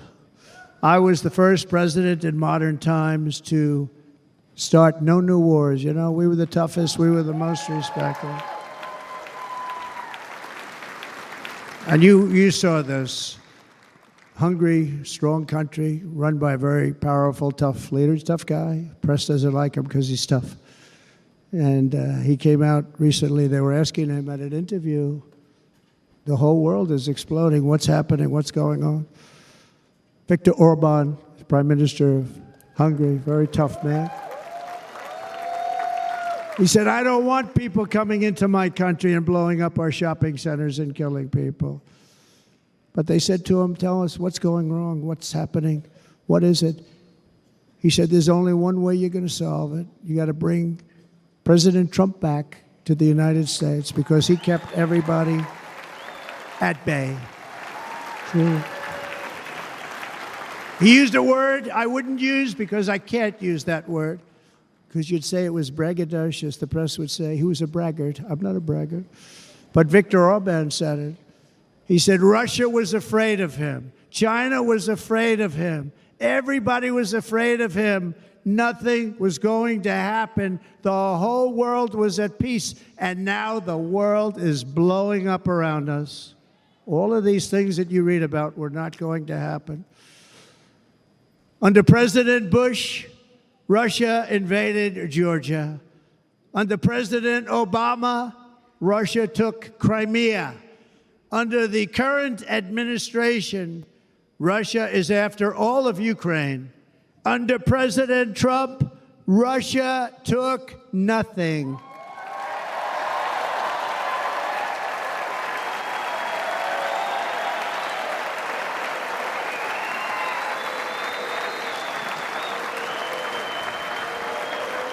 We defeated 100% of ISIS in Syria and Iraq, something that was said to take 5 years, sir. It'll take 5 years, sir. We did it in a matter of a couple of months. We have a great military. Our military is not woke. It's just some of the fools on top that are woke.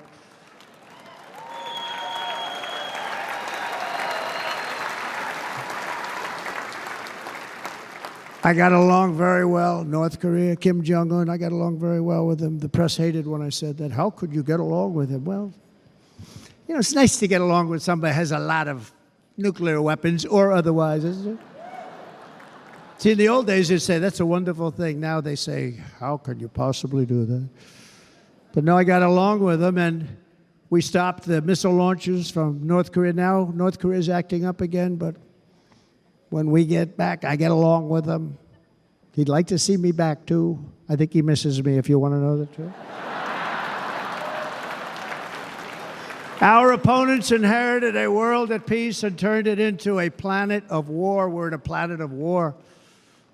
Look at that attack on Israel. Look at what's happening with Ukraine. The cities are just bombed out. How can people live like that where buildings, massive buildings, are falling to the ground? It began to unravel with the disastrous withdrawal from Afghanistan, the worst humiliation in the history of our country. We have never had a humiliation like that. 13 heroic U.S. service members were tragically and needlessly killed. 45 others were horrifically wounded. Nobody ever talks about them. No arms, no legs, face explosions, horrifically wounded. And by the way, we have a man in this room who's running for the U.S. Senate from a great state, Nevada, named Sam Brown, who paid the ultimate price. Thank you, Sam. Thank you, Sam. Thank you. He paid the biggest price probably ever paid by anybody that is running for office, and I think he's going to do great. He's running against a person that is not good, not respected, a total lightweight. But Sam, I think, paid, really, we were talking about it with some of the senators that are working so hard for Sam, but he paid the biggest price of any senator ever to run for the Senate. I don't think anybody's ever what he did. He was a real hero, a really great person. And he's running, and I hope that everybody gets out and votes for Sam Brown.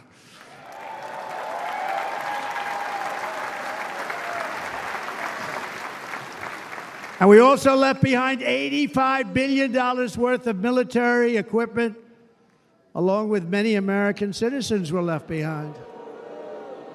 Many, many American citizens, emboldened by that disaster. Russia invaded Ukraine. They saw this group of people that were incompetent. We took the soldiers out first. No, we're going to take the soldiers out second. If they would have followed my plan, we had a great plan. But the plan only kicked in if they did everything perfectly. And they weren't doing things perfectly, so we said it doesn't kick in. You know, 18 months in Afghanistan, we didn't have one, so they were killing them left and right, snipers. And I spoke to the head of the Taliban. You've heard this story. Abdul, still there, still the head of the Taliban. The press got on me. Why would you speak to him? I said, because that's where the killing is. I don't have to speak to somebody that has nothing to do with it. And I told him, don't ever do that. Don't ever do that again. Don't ever, ever do that again. You've got to stop. Because during the Obama administration, many great people and soldiers, but a lot of soldiers were being killed from long distance. I said, if you keep doing that, you're going to be hit harder than anybody's ever been hit by a country before.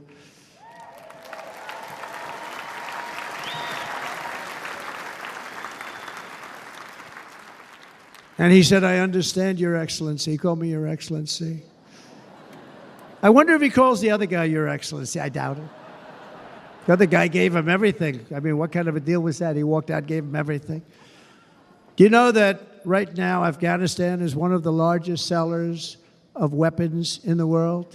They're selling the brand new, beautiful weapons that we gave them. But think of it.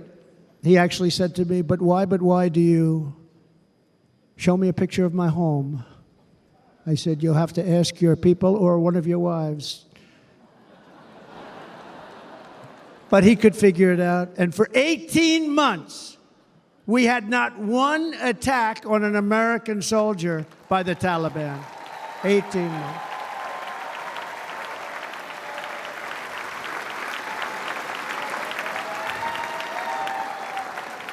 And then we had that horrible day where soldiers were killed. I was not there because of a ridiculous election. But we had that horrible attack. And they also gave up Bagram, one of the biggest bases anywhere in the world, air bases anywhere in the world, the longest runways, most powerful, hardened, thickened runways. We gave it up. And I liked it not because of Afghanistan. I liked it because of China. It's 1 hour away from where China makes their nuclear weapons. And you know who has it now? China has it now. We were keeping that. And now China is likewise circling Taiwan, and Russian warships and nuclear submarines are operating 60 miles off the coast in Cuba. Do you know that? No, the press refuses to write about it. If that were me running this country and we had nuclear submarines in Cuba, I will tell you that headlines every day would be, what's wrong with our president? You don't even hear this. You're not hearing about this. Russia has nuclear submarines and warships 60 miles away, Mr. Congressman, from Miami, by the way, happens to be here. Correct? In Cuba. And that would not be stood for if it were somebody else. They don't want to mention it, but now maybe they will. And the entire world, I tell you this, we want our hostages back, and they better be back before I assume office, or you will be paying a very big price.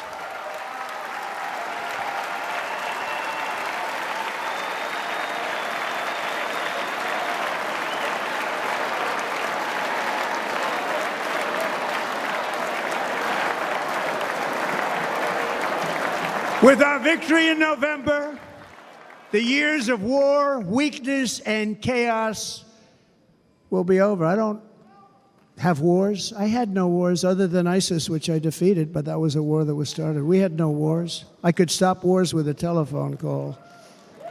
I could stop wars with just a telephone call. If properly stated, it would never start. We will replenish our military and build an Iron Dome missile defense system to ensure that no enemy can strike our homeland.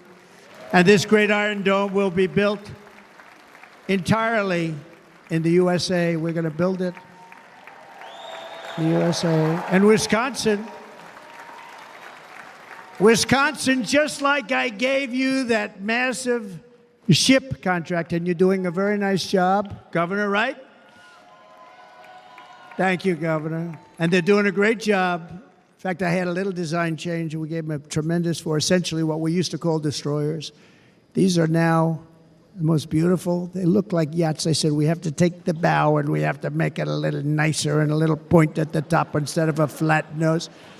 And the people at the shipyard said, this guy sort of knows what he's doing. We have the most beautiful ships, right, Governor? And everybody sitting over there.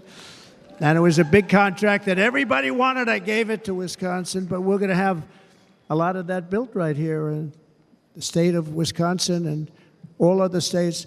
Israel has an Iron Dome. They have a missile defense system. 342 missiles were shot into Israel, and only one got through a little bit. It was badly wounded. It fell to the ground, but most of them are. And Ronald Reagan wanted this many years ago, but we really didn't have the technology many years ago. Remember, they called it Starship, spaceship, anything to mock him. But he was a very good president, very, very good. But now we have unbelievable technology. And why should other countries have this and we don't? No, we're going to build an Iron Dome over our country, and we're going to be sure that nothing can come and harm our people. And again, from an economic development standpoint, we're going to make it all right here. No more sending it out to other countries in order to help. It's America first. America first. We will unleash the power of American innovation. And as we do, we will soon be on the verge of finding the cures to cancer, Alzheimer's disease, and many other diseases. We're going to get to the bottom of it. You remember this gentleman that I don't want to mention other than one time I had to, because when you say the 10 worst, I had to do it. I didn't want anybody to be confused. But this man said, we're going to find a cure to cancer. Nothing happened. We're going to get to the cure for cancer and Alzheimer's and so many other things. We're so close to doing something great. But we need a leader that will let it be done. We will not have men playing in women's sports. That will end immediately.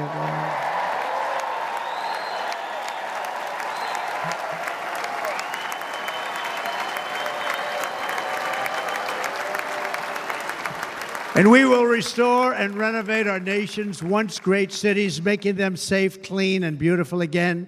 And that includes our nation's capital, which is a horrible killing field. So many things. They leave from Wisconsin, they go to look at the Washington Monument, they end up getting stabbed, killed, or shot.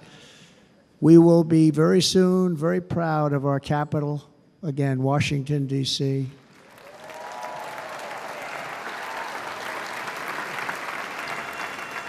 America is on the cusp of a new golden age, but we will have the courage to seize it. We're going to take it. We're going to make it a current. We're going to bring this into a golden age like never seen before. Remember this, China wants to do it. Japan wants to do it. All of these countries want to do it. We have to produce massive amounts of energy if we're going to produce the new. If you look at some of the things that have been done and some of the things that we're going to do, but AI needs literally twice the electricity that's available now in our country. Can you imagine?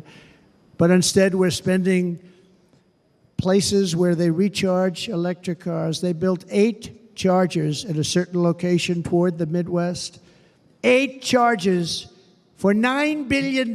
Think of them as a tank for filling up your gas. Think of it. They spent $9 billion on 8 chargers, 3 of which didn't work. And if you were going to do this all over our country, this crazy electric mandate, if you're going to do this all, and by the way, I'm all for electric. They have their application. But if somebody wants to buy a gas-powered car, gasoline-powered car, or a hybrid, they're going to be able to do it. And we're going to make that change on day 1.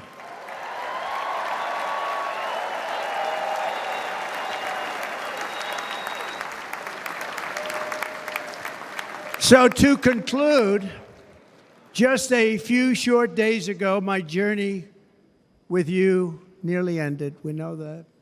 And yet, here we are tonight, all gathered together, talking about the future, promise, and a total renewal of a thing we love very much. It's called America.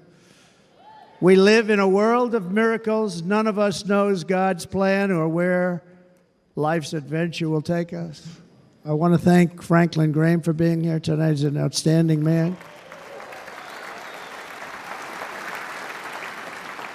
He wrote me a note recently. I have a lot of respect for him. Sir, I love your storytelling. I think it's great in front of these big rallies. But, sir, please do me one favor. It won't make any difference. Please don't use any foul language. I was a little embarrassed. He said, it won't make any difference. Actually, it does. The story's not quite as good, but I've been very good. The story is not quite as good, to be honest. I've got to have a little talk with Franklin, but he was great. He's a great gentleman. His father was so incredible, Billy Graham. My father used to love taking me to see Billy Graham. My father would take me to see Billy Graham at Yankee Stadium. He had the biggest rallies you've ever seen. He was a good rally guy, too. But he'd get up, and he was a fantastic guy. My father loved Billy Graham. But I love Franklin Graham. I think Franklin's been fantastic, and I'm working so hard to adhere to his note to me. I'm working hard on it, Franklin. But if the events of last Saturday make anything clear, it is that every single moment we have on earth is a gift from God.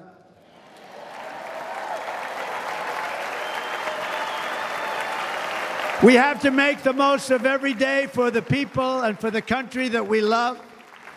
The attacker in Pennsylvania wanted to stop our movement, but the truth is the movement has never been about me. It has always been about you. It's your movement. It's the biggest movement in the history of our country by far. Can't be stopped. It can't be stopped. It has always been about the hardworking, patriotic citizens of America. For too long, our nation has settled for too little. We settled for too little. We've given everything to other nations, to other people. You have been told to lower your expectations and to accept less for your families. I am here tonight with the opposite message. Your expectations are not big enough. They're not big enough. It is time to start expecting and demanding the best leadership in the world, leadership that is bold, dynamic, relentless, and fearless. We can do that. We are Americans. Ambition is our heritage. Greatness is our birthright. But as long as our energies are spent fighting each other, our destiny will remain out of reach, and that's not acceptable. We must instead take that energy and use it to realize our country's true potential and write our own thrilling chapter of the American story. We can do it together. We will unite. We are going to come together, and success will bring us together.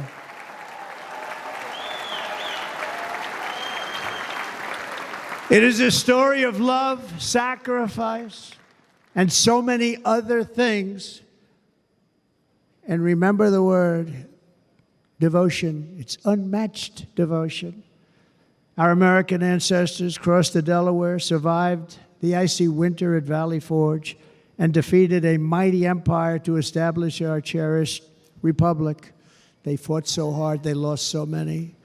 They pushed thousands and thousands of miles across a dangerous frontier, taming the wilderness to build a life and a magnificent home for their family.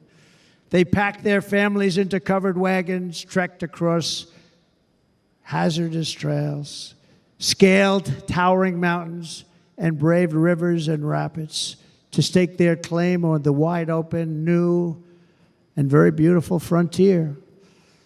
When our way of life was threatened, American patriots marched onto the battlefield, raced into enemy strongholds, and stared down death and stared down those enemies to keep alive the flame of freedom. At Yorktown, Gettysburg, and Midway, they joined the roll call of immortal heroes. So many just so many heroes, so many great, great people. And we have to cherish those people. We can't forget those people. We have to cherish those people.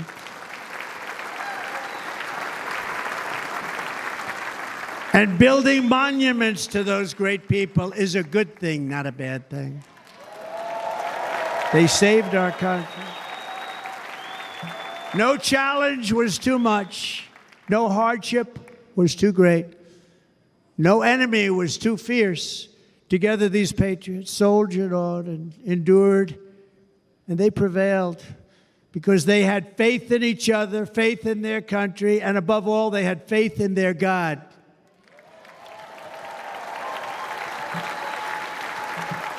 Just like our ancestors, we must now come together, rise above past differences. Any disagreements have to be put aside and go forward, united as one people, one nation, pledging allegiance to one great, beautiful, I think it's so beautiful, American flag. Tonight I ask for your partnership, for your support, and I am humbly asking for your vote. I want your vote. Going to make our country great again.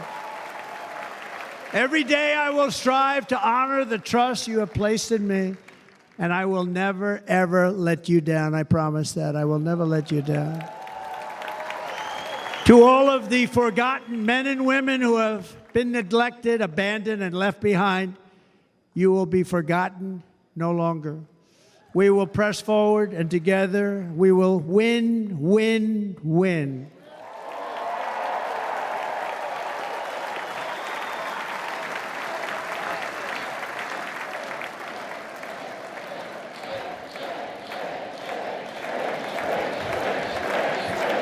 Win, win, win, win, win, win.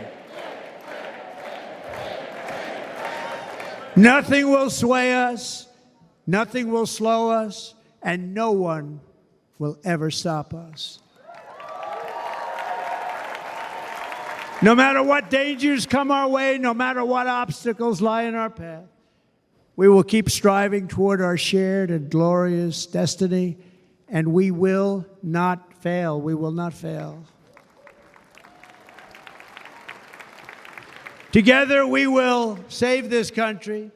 We will restore the republic, and we will usher in the rich and wonderful tomorrows that our people so truly deserve. America's future will be bigger, better, bolder, brighter, happier, stronger, freer, greater, and more united than ever before.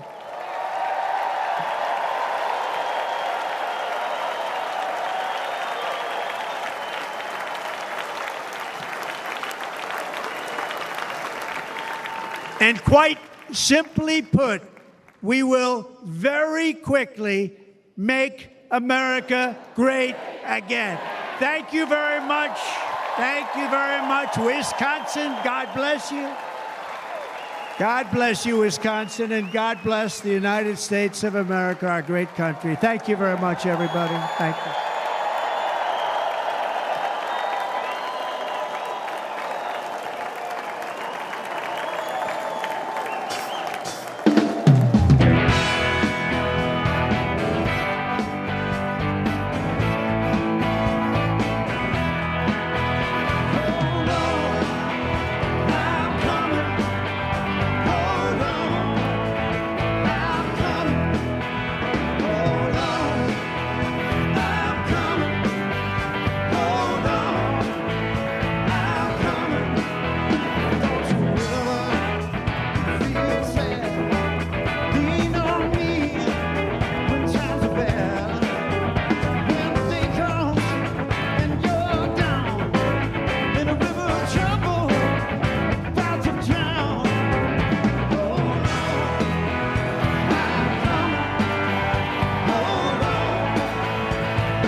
President Trump accepting his party's nomination for president, joined on the stage here in Milwaukee, Wisconsin by his wife Melania, his children their spouses and partners, and also some grandkids, I think, are in there, as well as also joined by J.D. Vance, the senator from Ohio, and his wife, Usha. J.D. Vance, his new running mate, been in the Senate for about a year and a half, already on quite the fast track. President Trump spoke for 1 hour and 32 minutes, which I'm told is the longest speech for a nomination acceptance by a major party figure in modern American political history. For those wondering, his 2016 speech was 1 hour 15 minutes. 2020 was 1 hour 10 minutes. This one, 1 hour 32 minutes. It started off with what we were told was the new tone of unity, and he relayed his harrowing experience during the assassination attempt in Butler Township, Pennsylvania on Saturday. But then, and I hope this doesn't sound harsh, but then it pretty much became the kind of speech we generally hear from Donald Trump at rallies, where he went off script and riffed and ad-libbed. We were told he wasn't going to even mention President Biden's name. He mentioned it at least twice. Very much the same Donald Trump that we are used to. And I will just one word before I throw to you, Dana, to get your thoughts. Senator Marco Rubio told us earlier that Donald Trump had told him this was the biggest balloon drop in the history of balloons. It's a lot of balloons. He said something like 18,000 of them.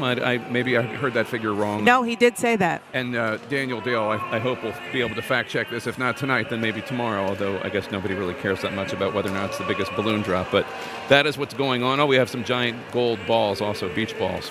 Anyway, Dana Bash, back to the content of the speech. It was, except for the top of it, pretty much Donald Trump greatest hits. And Yes. if you like it, which all the people in this room do, then you're happy. And if you don't, then you've heard it before already. So Republicans, some of whom I've been texting with who are here at the convention, are taking solace in the fact that because it is so late at night, East Coast and even Midwest, that the majority of people likely paid attention to and tuned into the beginning of the speech, where he did call for discord and division of the society to be healed, and then, as you said, gave in a detailed way the narrative and the story of what happened, the harrowing moment that he was almost killed on Saturday night, and of course the tribute to the gentleman who was killed and two who were severely injured. But just going back to that line, which was very early on, according to the teleprompter, like the fourth line in the speech, that discord and division in our society must be healed. He was then vintage Donald Trump, going after Nancy Pelosi, talking about cheating on elections, saying that people used COVID to cheat, even though he had said that he wasn't going to, or at least his people said he wasn't going to use Biden's name, talked about Joe Biden by name, talked about the immigrant invasion, weaponized Justice Department, and so on and so forth. So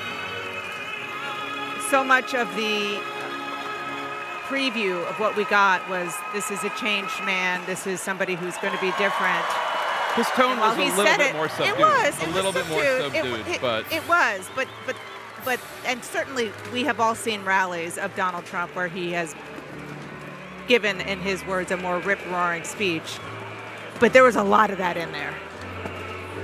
You know, there's a phenomenon in this campaign called Trump amnesia, and that's the idea that a lot of people have forgotten what they either liked or loathed about Trump during his 4 years as president. And over the course of this hour and a half, you were reminded of what you liked or loathed about Donald Trump. And you're exactly right, Dana. What part of the, I have to say, for me, disappointment in this speech is because the Trump campaign had talked so much about how we were going to see a softer, more reflective Donald Trump And he had a line early on. He said, I want to be president for all Americans because there's no victory in winning for half of Americans. And I thought, well, we're off to the races here, and this is really going to be a different Donald Trump. As you say, he then went in very reflective, somber, un-Trump-like detail, talking about how God saved him, saved his life, and seemed genuinely reflective. But then, for all of that, it seemed as if he couldn't keep up the act. And so we started hearing about crazy Nancy Pelosi and cheating on elections and talking about Biden. Frankly, it was a long speech. It was a rambling speech. It was a speech by an older man, and I couldn't help but think the people that are going to be happiest tonight are not the people at Trump headquarters, but the people, the Democrats, maybe at Biden headquarters, maybe at the headquarters of other people who think they're going to replace Joe Biden. But, Jake, we have ourselves a presidential campaign again. Yeah. Anderson Cooper, just a note, the average film is 1 hour and 31 minutes long. This was 1 hour and 32 minutes long. This speech was longer than the average movie. And even by Donald Trump standards, this was the longest GOP convention speech he has given, Jake, as you pointed out. I just want to get some quick takes from the panel. David Urban, was this the speech you expected? No, look, it started out incredibly strong, I thought, in terms of the president's emotional journey when he got shot. You heard from him a lot of really interesting things. It was a little subdued to begin with. I think the crowd was expecting a lot more.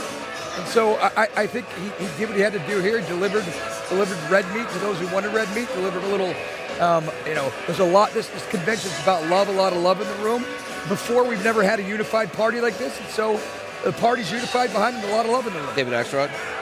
So my friend Scott Jennings was hopping out of his seat before the speech because he held up the excerpts and said, you wondered whether he could rise to the moment. Well, he's going to rise to the moment.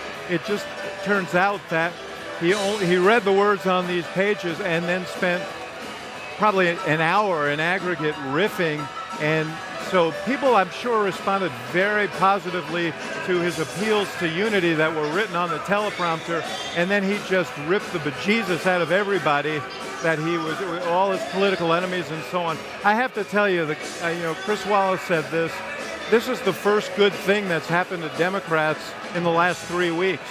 I mean, this really reminded everyone why Donald Trump is fundamentally unpopular outside this room. And you know what's interesting is that a lot of people have not been to a Trump rally. They've never seen what a Trump rally is like. I've been to dozens of them. This is what a Trump rally is like.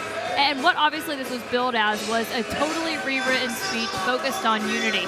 There's no denying the beginning was certainly compelling. He recounted in detail what it was like to be on stage in Butler, Pennsylvania on Saturday night.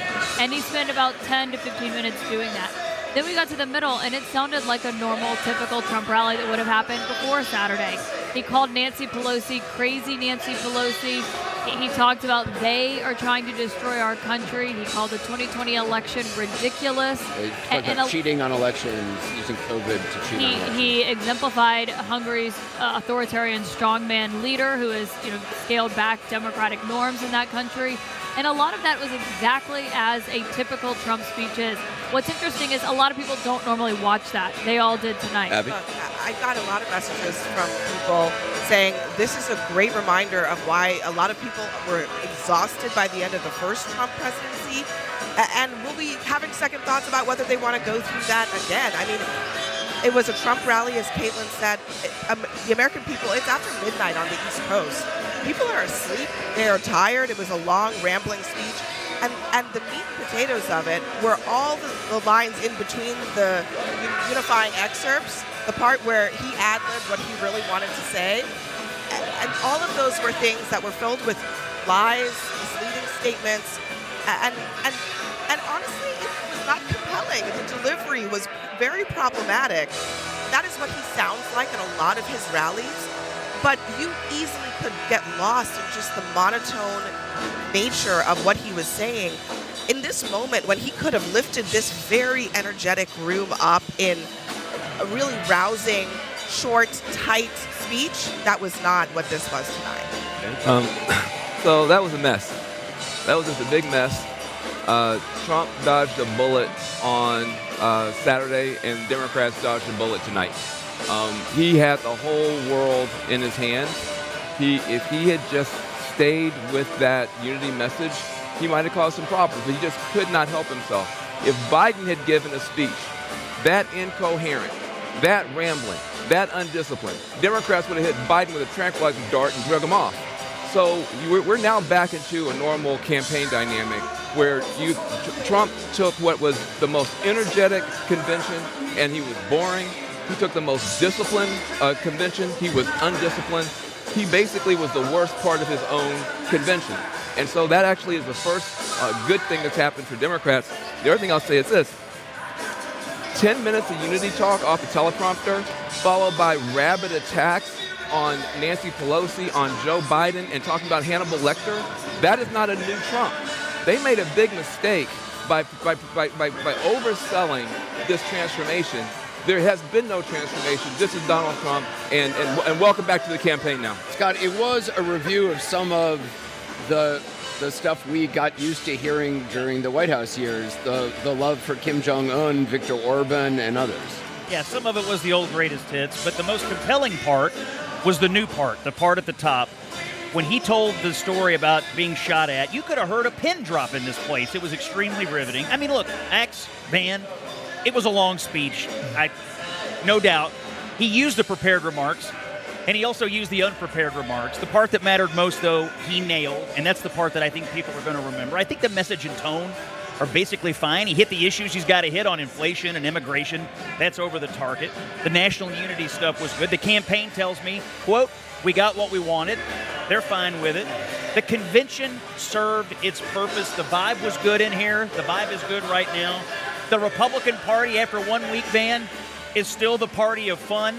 And the party of democracy is down the street plotting a political coup against the sitting president of the United States. There's a lot of Trump-skeptical Republicans who came into this week going, I don't know if I want to do this again.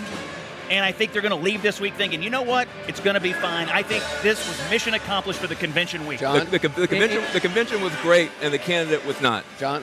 But it was foolish for anybody to think that one speech was going to vault Donald Trump into this blowout in an election. Number one, we don't live in a country that will have a blowout election. That's not the way the election is divided. Number two, there is not majority support in the country for Trump or for Trumpism. There simply isn't. All of the data says that. However, he doesn't need majorities. He needs to get 46, 47, 48% in the swing states. He'll get over 50% in the red states. Look down on that floor.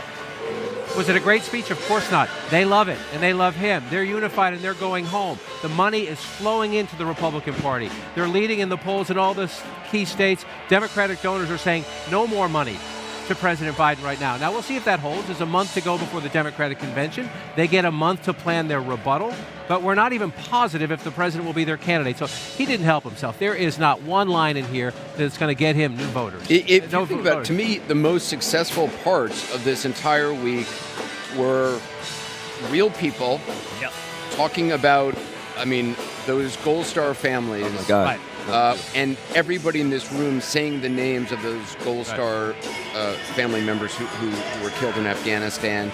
And even tonight, Hulk Hogan, of all people, probably reached an audience which hasn't paid a lot of attention, hasn't listened to Trump speeches before, and did it in an extraordinarily compelling way. I'm not a devotee like Scott of WrestleMania. Well, look, but you just hit the nail on the head. It's a full week of stuff. And in totality this week, it was well-produced. The real people were compelling. The Hulkster did run wild in Milwaukee, but so did all kinds of other folks who had messages about inflation and immigration. All in, this was a good convention, and the Democrats can't even have one right now. Scott. I would say it's there's no doubt. This has been, in fact, what the whole campaign has been. It's been a very disciplined campaign and a very undisciplined candidate. Yep. And that's what we saw again. And the reality is that it's the undisciplined candidate who is unpopular and who has driven people away John may be right. I mean, this may be enough that if he just motivates the base, there's, I don't question that he may have accomplished some of that. Yeah, he's not. But they were going for something else tonight. They were going to something else tonight with this unity appeal. They were trying to say he's learned, he's grown, he's not going to be the guy who you feared last time. And then he read the lines off the prompter and then threw the whole concept away. That's why it's always important to watch Donald Trump. Covering him, it's not just what people tell you he's going to do. You have to watch what he actually does, because I think those of us who have covered him for a long time, we're skeptical of that. But you know what they also had is several days of stories saying that Donald Trump was changed by this and it would be a unifying speech. And it was, with the exception of the beginning, of course, as we've noted, typical of what you see. The question is, what do people see who weren't necessarily watching tonight? What's going to be the highlight and packaged is what he did say at the beginning, which was the recounting of his assassination. But the question also with Donald Trump is, what is he going to do? It is very easy to diagnose the problem of the Biden administration as seen through the eyes of Republicans, but Trump is not running as some kind of fresh face on the political scene. He is basically an incumbent. So he's coming in with people already knowing what he's like as a leader, what he's done in his presidency, and he does have to answer the question, what is he going to do? This speech didn't really answer that question, at least. Well, he said he's going to end wars immediately. He's going to lower inflation immediately. He talks about prices. And on the seventh day, this week was an attempt in a lot of ways to paper over what the agenda is going to be for the Trump presidency.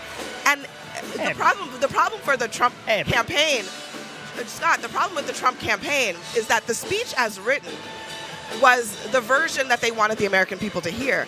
But Donald Trump stood there and he ad-libbed about 30% of the speech, and he filled in all the blanks. As it relates to the agenda. He filled in the blanks in a way that I think was not helpful to his campaign. But it's not true that he didn't lay out issues, and it's also not true that the convention didn't produce a very clear and concise policy agenda.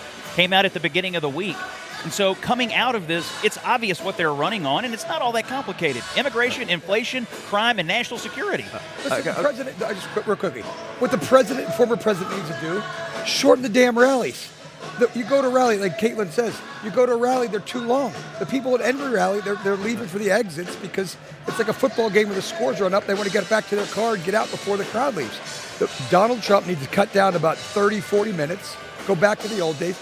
That's the big critique of this speech. Too long. But a big chunk of it was the shooting. A big chunk of it was the addition of the shooting. The shooting was great. No one. Nobody's mad about but it's more. It's new. Can I just say something? Condense the other stuff. If it could have been condensed, it would have been a home run. Look, right now, you've got 3 generations of Trump on that stage. And the convention was good. The speech was terrible. The candidate remains to be seen. But this is a remarkable moment that this family has somehow managed to survive a whole bunch of stuff, including a near-death experience, to be at the center of American life. What they do with it, I'm terrified. Some people are hopeful. But, I think that what we saw with the convention itself were the elements of something that goes beyond the campaign. What you begin to see, it looks like more of a movement. It reminds me of 2008, where you started having cultural elements. Will.i.am came out with You Guys acts, and suddenly there was a cultural element of the Obama campaign. You saw a bunch of cultural elements here with mixed martial arts and rock and country. There was a spiritual dimension to the Obama campaign that was very, very present. You hear a lot of evangelical Christianity kind of spiritual stuff, and then there's this nationalist political agenda. You start putting together spiritual stuff, cultural stuff, political stuff, it starts to feel more like a movement. Movements are harder to beat. And that's what Democrats have to look at. This thing, Trump I don't know what he's doing today. But he's got the elements now. Democrats need to get serious. Stopping a movement is not the same as stopping the candidate. And we've got to pull ourselves together. But Van, he is the apex of the movement. And if he is defective, yes. And he may motivate the base, but the problem tonight is he showed the qualities that Americans are weary, grew weary of. I want to go back to Jake on the floor. Jake, thanks so much, Anderson. And the party is still going on here in the arena. Delegates are starting to leave, and the family is obviously starting to leave as well. But let's go and check in with our correspondents and anchors throughout the arena who can give us a take on what's going on. First of all, Philip Manningly, So the longest nomination acceptance speech in modern American history, 1 hour, 32 minutes. How did the delegates take that? I think the best way to capture it was as I was walking back up over here to get ready for the balloon drop, and to confirm there are a lot of balloons on the floor, was a delegate who said it was a good speech. It was just really, really long. And while that sounds somewhat simplistic, I think the reality is when you talk to Trump supporters, they knew this was such a good convention in their eyes. The unity was so total and real, and there was a build to this moment. They were hanging on every word as the president described a first-person account of the attempted assassination, an awful and traumatic event. And then I think people just tried to follow along. There were several delegations that stood the entire time. There's no question about that. Wisconsin, Florida, Texas, every member of their delegation was standing throughout. But there were several, even more actually, that were seated, kind of waiting for the moment to get riled up, to get excited, to be like they are oftentimes at his rallies. There's no question at his rallies, the dedication and devout nature of his supporters is in large part channeled through the former president himself. And there weren't many moments for that. I could also say, I was watching the teleprompter throughout, and while this is not a shock that the former president would go off teleprompter, it was quite obvious when he left the teleprompter and quite obvious when he went back on. You can know for sure, because I was watching the prompter, that the stories about Kim Jong-un, the stories about cheating in the election, things like that were not in the script in any way, shape, or form. But it seemed to be kind of toggling back and forth, trying to figure a way to connect with the crowd, but also give the speech that he knew he should give and his advisors wanted him to give, Jake. Yeah, and that desire to riff instead of being disciplined and sticking with the speech written for him, we know who won that struggle internally. I want to bring in our CNN fact checker, senior reporter Daniel Dale.